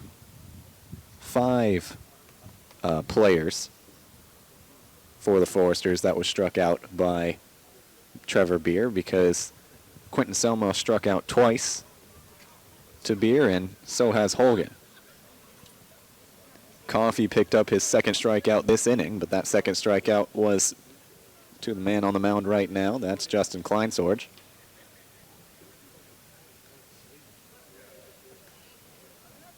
So now a 2-2 count. Klein Sorge delivers. This one's lined, looping line drive into right field. Getting underneath it is Forte, and that's out number 3. So we'll head to the top half of the 8th inning. Score remains 4-2 in favor of the Saints. Don't go anywhere. We'll be right back for that. You listen to Saints Baseball on YouTube Live, the broadcast home of Arroyo Seco Baseball.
Anthony Forte to lead things off here in the top half of the 8th inning. His Saints have a 4-2 lead right now. New pitcher on the mound, though.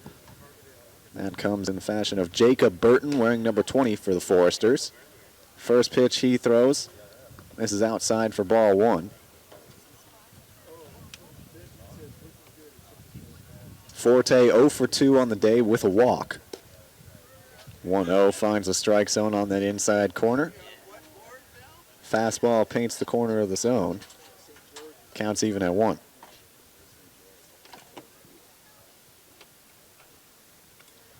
Forte walked in the 6th inning, came around to score on the Allen 3-run bomb as he swings through the 1-1. Gets a little bit of a foul tip on it, but it's caught by Cadena. So the count moves to 1-2.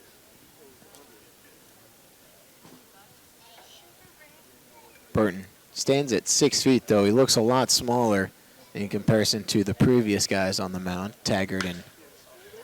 The 1-2 lined deep left center field. Coming in a little bit, though, is Catsby after he backtracked towards the wall, makes the grab, and that's out number 1.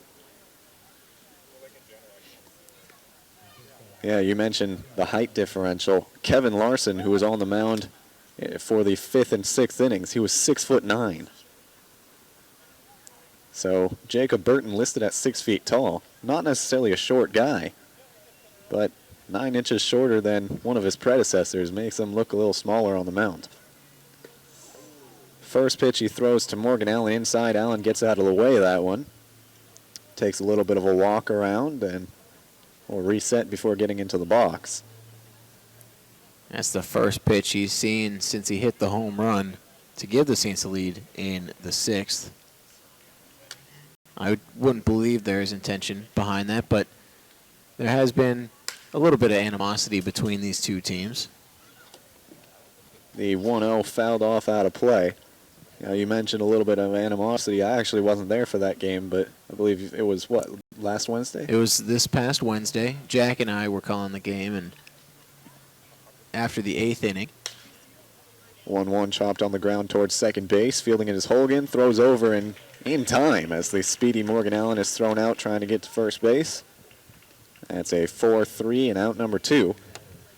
So Isaiah Ramos was on the mound for the Saints, and I forget who it was who he struck out to end the top half of the inning, but on his way off the mound, he was, he was pumped up, but he was also saying something to whoever the batter was, and he didn't take too lightly to it. They both threw their hats down and walked towards each other, and the bench is cleared.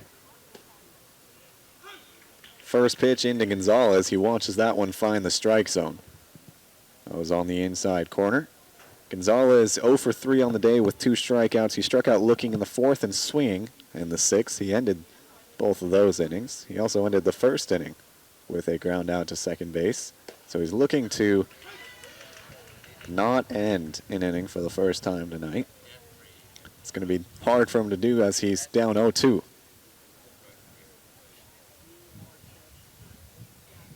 This game started off so great for the Foresters. They retired the first, 17 batters that came to the plate. Saints then rallied a 3-run shot off the bat of Allen, and Gonzalez swings through that one as it bounces in the dirt. He'll walk back to the dugout after the tag is applied by Cadena. So the Saints go down in order, and we'll head to the home half of the 8th inning. Score remains 4-2. Don't go anywhere. We'll be right back for the bottom half of the 8th inning. You're listening to Saints Baseball on YouTube Live, the broadcast home of Arroyo Seco Baseball.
Drew Baker leading things off for the Foresters here in the home half of the 8th inning. They find themselves trailing 4-2. First pitch swinging. Klein Sorge snags that one, jogs over towards first base, and tosses it over to Pagan for out number 1.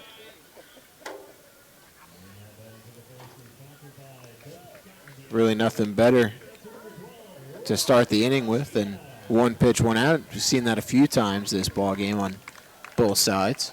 So that brings up Ross Cadena. Cadena, first pitch swinging in his last at-bat, left the ballpark. The sun is completely down, so we'll be able to see this time. He'll step up to the plate. Klein Sorge has retired the first 4 batters he's seen. First pitch to Cadena, high and outside for ball 1.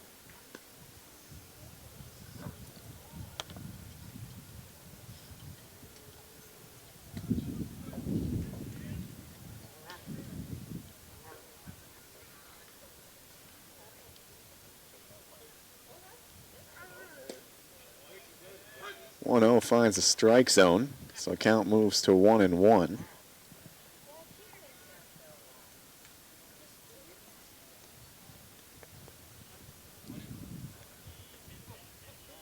Cadena, the junior out of Wichita State. He's originally from Grapevine, Texas. All the way out here in the CCL. Watches the 1-1 find that outside corner. Breaking ball. Broke right off the plate. Count moves to 1-2.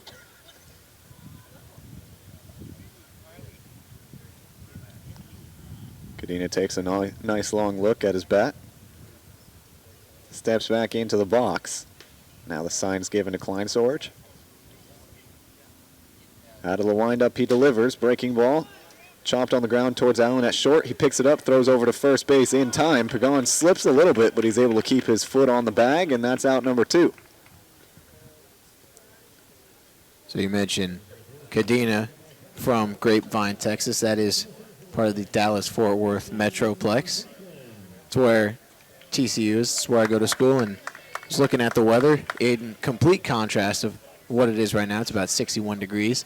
It was 98 out there today, and it's all humid heat out there as well. So a big difference. First pitch to Christian Franklin. Finds the outside corner, fastball for strike 1. Yeah, you mentioned difference in temperatures. I've been complaining a little bit about the heat here, back home for this summer, but a couple of my friends who stayed over at Arizona State this summer, as the 0-1 is swung on and missed for strike 2, have just been sending me pictures of the weather. It's been hitting about 118 consistently out there. Ooh. Granted, it's a dry heat, so it's an easier heat to handle. And I sound like a true Arizona native saying a dry heat.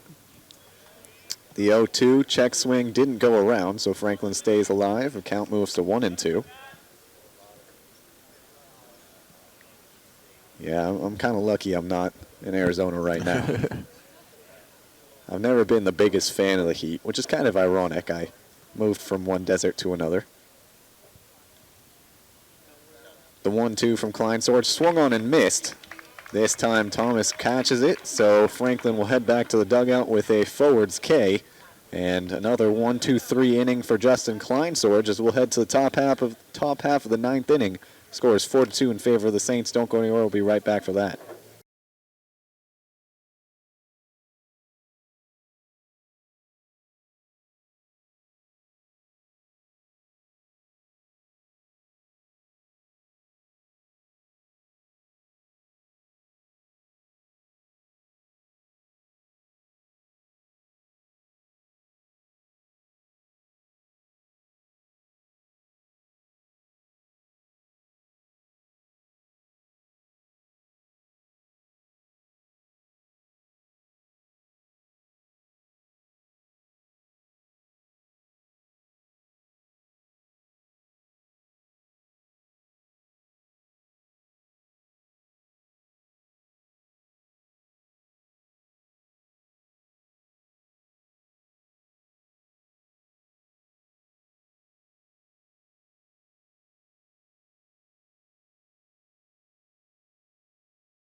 Nick Pagan leading things off here for the Saints in the 9th inning. He homered in his last at-bat to the right field. Watch the first pitch miss inside, though, for ball one.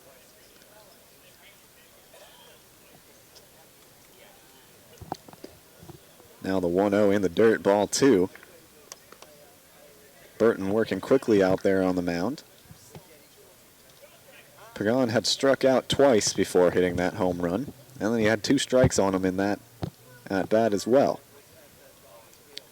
2-0, crushed to right field. That one will drop and two-hop the wall as Pagan rounds first base. Heading for second, he'll be in there with a leadoff stand-up double. And the Saints are threatening once again. They've got a 4-2 lead already, but some insurance runs wouldn't hurt, as they're going to have to send down the #1 team in the CCL in the bottom half of the 9th inning to hold on to this lead. So now Tito Robles will come up to the plate. He struck out in his first 2 at-bats and then singled right after Pagan's home run in the 7th. We mentioned his struggles at the plate. Came into this game with 21 strikeouts. He's got 23 now on the summer. Watches that one miss high for ball one.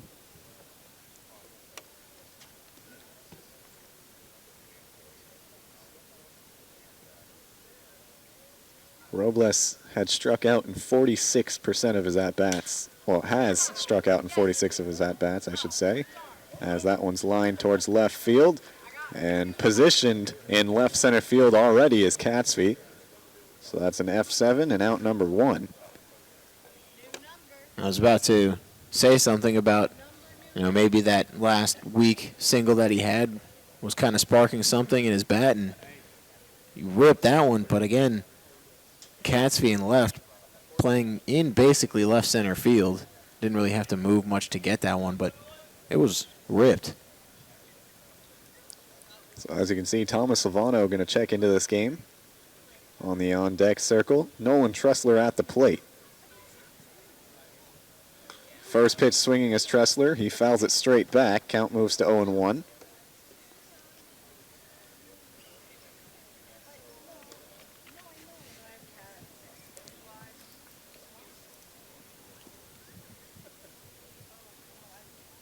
Lovano, he'll be hitting for Matt Thomas. Actually, I think he's coming in for Wyatt Stapp. Oh, excuse me. Yes, that is correct. The 0-1 misses low and outside for ball one.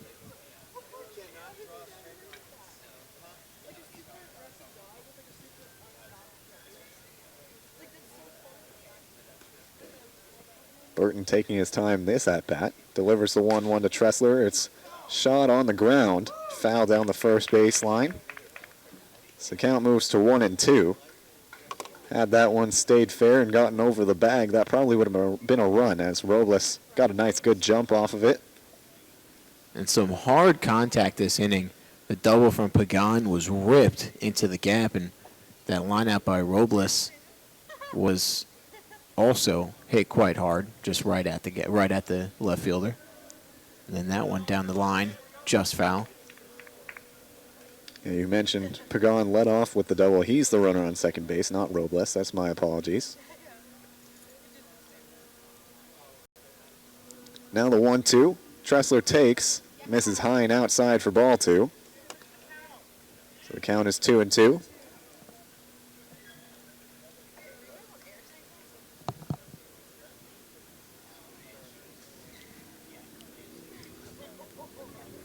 Burton delivers the 2-2. Grounder in between first and second. That'll squeeze into right field, rounding third, but staying there is Pagan. And Tressler is on board with a single. Runners on the corners. And that'll bring up Thomas Lovano, who's pinch hitting, or probably coming in as a substitution as well for Wyatt Stapp here.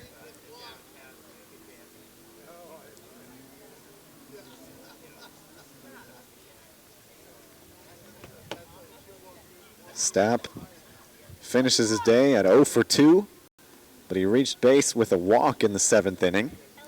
Was stranded at first base, though. Either way, Lovano coming into this game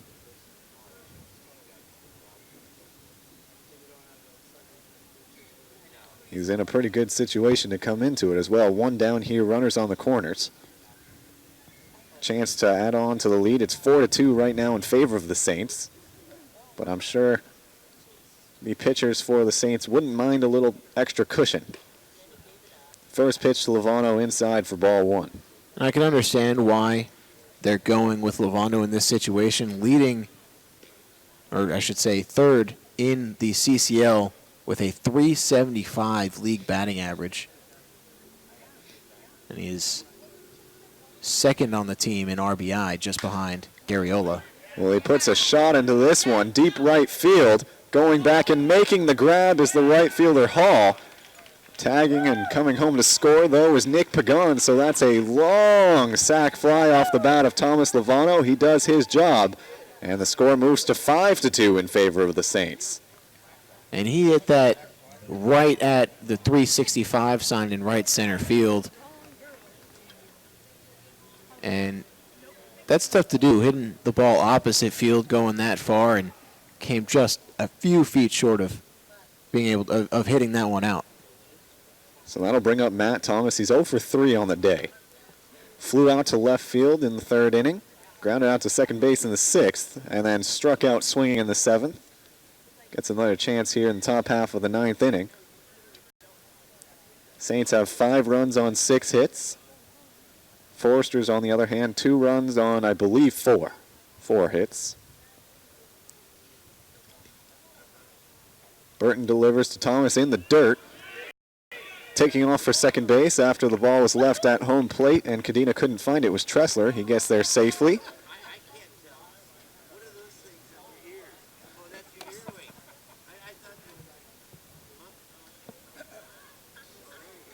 Lucky break for the Saints. Cadena finds that Tressler has to hold at first base, but because he thought the ball went behind him, Tressler now in scoring position with 2 outs could add definitely what would be a very welcomed insurance run. And Thomas has hit the ball hard a couple of times. His line drive to left field in the third inning was the hardest hit ball at the time off the bat of a Saint. Of course, it was lined right at Catsby, who has had the fortune of being positioned exactly where the Saints are going to hit it multiple times this evening. And I do want to point out real quick, we talked about Matt Thomas in his last at-bat. A little uniform quirk you could say is that the back of his shirt is always untucked, but right now, looking at his socks, there's a space between his socks and the bottom of his pants. Again, maybe just the unfortunate side of being tall, the pants just not quite reaching that far.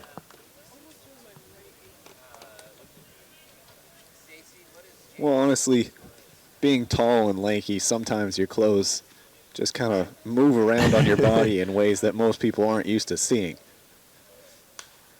Thomas takes a hack at this one, fouls it straight back. That's strike 1. Count now is 3-1 to the catcher for the Saints. I've seen this quite a bit the last 2 ball games. 3-0 swinging from the Saints. I like the approach, being aggressive.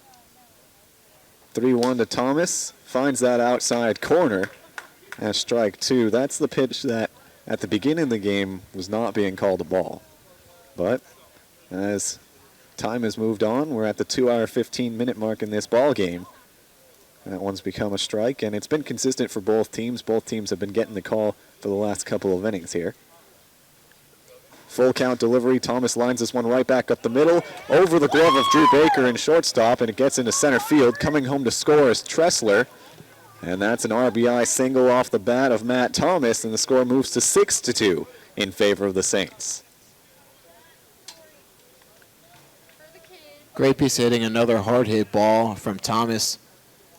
And Tressler was on the move. He was going on the pitch, would have scored regardless, as it got in the gap too far away from either outfielder. But again, great piece of hitting. And because Ross Cadena could not find that ball in the dirt, and Tressler moving up into scoring position, Saints now up 4. And I'm glad you brought that up. That was a huge, huge turning point. If Cadena is able to keep that, well, he did keep it in front, but if he's able to locate that ball right off the bat, Tressler can't move over to second base, and the single in the center field doesn't score a run. So it would just have been runners on the corners here. But instead, it is now runner on first. 2 runs home this inning. As the score is 6-2 in favor of the Saints, it looks like we're going to have a pitching change here for the Foresters. We'll go to a short timeout while he warms up. When we come back, we'll let you know more about the new pitcher for the Foresters. Don't go anywhere. We'll be right back.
Welcome back, ladies and gentlemen. New pitcher on the mound for the Foresters. That's Brad Demko. He checks into the game, relieving Jacob Burton, who went 1 2/3, gave up 3 hits.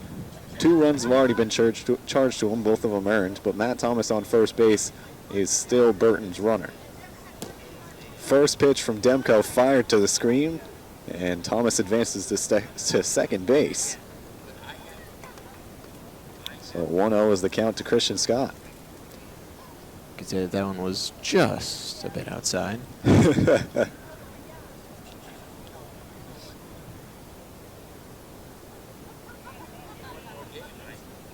Demko, wearing number 10, asks for another sign out there. The 1-0 in the dirt.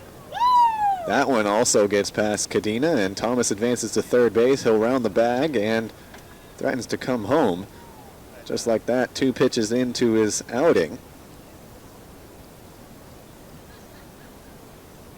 Demko's allowed Thomas to advance 2 bases, standing on the other corner.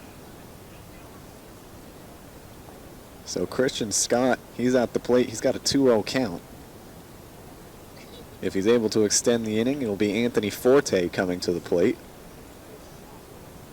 And once again, because of balls in the dirt, runner on first with 2 outs has now moved into scoring position.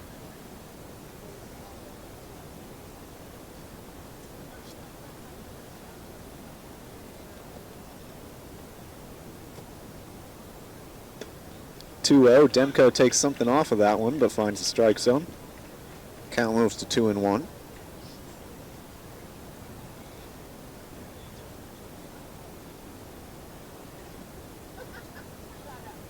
Now the 2-1. Scott watches this one miss low and inside for ball 3. Now, I do understand why the Foresters have decided to go with Demko on the mound. In 16 1/3 innings, has yet to allow an earned run. He's also struck out 29 batters. 3-1 finds the strike zone on the inside part of the plate. Scott a little frustrated with himself after letting that one go by. But the count is full. So now Demko with the payoff pitch with 2 down here in the top half of the 9th inning. Saints up 6-2. Thomas on third base. Scott watches this one find the strike zone. He'll go down looking for the second time this evening. And we will head to the home half of the 9th inning, possibly the final 3 outs for the Foresters. They've got 4 runs to make up as they trail 6-2. Don't go anywhere. I'll be right back for the bottom half of the 9th inning. You're listening to Saints Baseball on YouTube Live, the broadcast home of Arroyo Seco Baseball.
Bottom half of the 9th inning. Possibly the final 3 outs here for the Foresters. Justin Kleinsorge on the mound looking to close them out. He's gone through 2 innings already. First pitch to Zach Presno, the designated hitter, inside for ball 1. Presno, he's seen his fair share of pitches missing the strike zone. He's had 3 balls in each and every single one of his at-bats. He flew out to center field in his first at-bat as the 1-0 finds the strike zone. Then he walked in his next 2 plate appearances, I should say. 4th inning he walked, got all the way to second base, was left there, and then in the 6th inning he walked as well, but was left stranded at first base. So he's 0 for 1 on the day officially. Now the 1-1 from Kleinsorge, a breaking ball, makes Presno freeze. Count moves to 1-2. Saints scoring all of their 6 runs in the latter half of this game. They put up 3 in the 6th, 1 in the 7th, 2 in the 9th. 1-2, almost gets a swing out of Presno. He holds up though, and the count moves to 2-2. The Foresters scored 1 in the 1st inning and then scored 1 in the 6th. They're going to need a 4 spot here in the home half of the 9th to keep this game alive.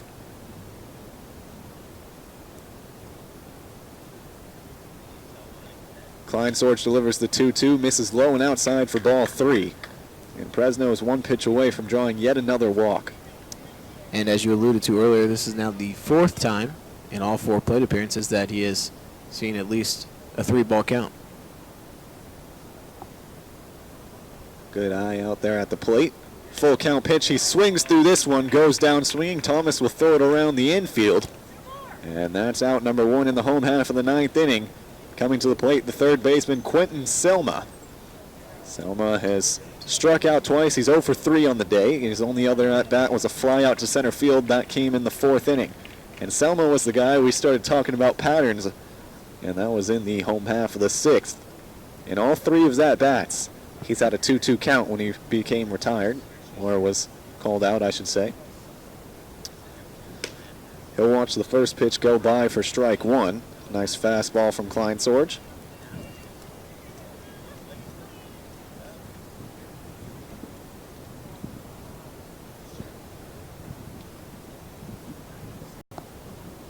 Selma wearing number 34, the left-handed hitter, watches the 0-1 breaking into the zone.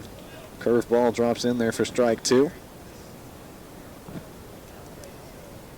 Now he's got 0-2. He just needs to see 2 pitches miss the strike zone to meet his 2-2 count quota. The 0-2 delivery, high and inside. There's ball 1. It's one more. Temperature dropping quite a bit here at Pershing Park. It's going to make it tough. If you don't make solid contact with the ball, you're definitely going to feel it in your hands. The 1-2 swung on and missed. It was in the dirt. Matt Thomas picks it up, applies the tag, and that is out number 2 in the home half of the 9th inning. And the Foresters are down to their final out with Blake Hall coming to the plate. He's the only Forester in the lineup that has yet to see Justin Kleinsorge tonight. Hall, the right fielder, he's 0 for 3 on the day. Flew out to center field in the 2nd inning. Grounded right back to Trevor Beer in the 4th. And then struck out looking to end the 6th inning. So Blake Hall, the right fielder, steps into the box. Kleinsorge gets his sign. Out of the windup, delivers. His first pitch swinging, blows it by him though. Count moves to 0-1.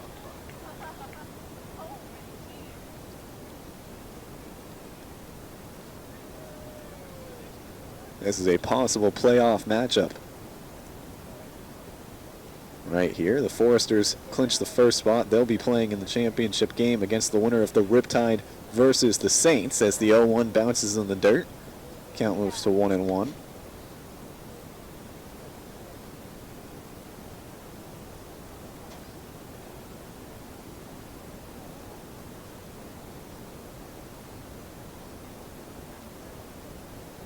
Now Kleinsorge, the 1-1 delivery. Popped up in the air. This one tailing out of play down the right field line, so the count will move to 1-2. And the Foresters are down to their last strike. Yeah. Going back all the way to the beginning of the season, I believe it was Justin Kleinsorge who was our first interview. He was. Day one. Talked about how he likes to go with his curveball in the 2-strike situation. See if he decides to go with that here to end the ball game. 1-2 curveball in the dirt. Hall thought about it but didn't go around. Count moves to 2-2. That would have been a legendary call right there. Blake Hall held up, saw the break a little too early, was able to stop his swing. So Kleinsorge, he's struck out 3 batters in a row now. 4 strikeouts on the day for him. It's got a 2-2 count right now to Blake Hall.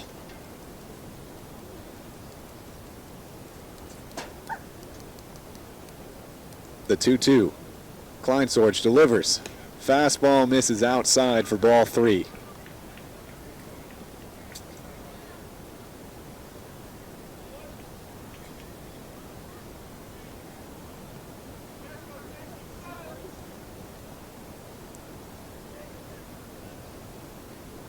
Pitcher that started this game for the Saints, Trevor Beer, wearing number 45. Justin Kleinsorge in relief of him, wearing number 44. Payoff pitch to Blake Hall, swung on and missed. Matt Thomas catches that one, gives a handshake to the home plate umpire. And Justin Kleinsorge strikes out 4 in a row to bring about the end of this one as the Saints win it 6-2. So with this win, the Saints improve their record to 18-15 in CCL action. And I believe that moves their overall record to 20-15. And this moves the Foresters to 27-9 overall, 25-8 in CCL action. The Saints will not move up in the standings, though, as they've pretty much locked in that 3rd spot. The Foresters have locked in the top spot in the CCL. And these two teams have a very good chance of meeting in the playoffs as we are in the final stretch of the season. So the Saints win this one. They put together 6 runs, all within the last 4 innings. 3 runs in the 6th, 1 in the 7th, 2 in the 9th. The Foresters had 1 run. They had the lead for a majority of the game, 1-0. They had it in the 1st inning. Didn't score again until the bottom half of the 6th when they added their 2nd run and their only other run of the game. And needless to say, the Saints pitching staff and batters really came out. I want to say the pitching staff held them in the game just long enough for the bats to wake up. The bats finally did that, and the Saints get a nice team win here at Pershing Park. And Morgan Allen doing a really good job. The first man for the Saints to strike for a run, it was that 3-run home run back in the 5th inning. Put the Saints out in the lead. And then going over to the pitching staff, Trevor Beer, really not much more you can ask from. 6 innings. He did allow 2 earned runs. But then Justin Kleinsorge coming in, throwing 3 perfect innings to close out the ball game against a really good Foresters team, as we know that they are in first place. So shout out to him as well. So, like you said, 3 perfect innings from Justin Kleinsorge to close it out. A fantastic start from Trevor Beer.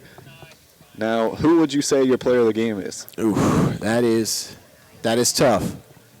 I think because of how he closed out the ball game against this type of team, I'm going to go with Kleinsorge. And I can't fault you. He definitely had a fantastic outing, despite us, informing everyone in the audience of his struggles to find the plate so far this season. He quickly made us close our mouths, stop talking about him, as he sees 9 batters and sends all 9 packing.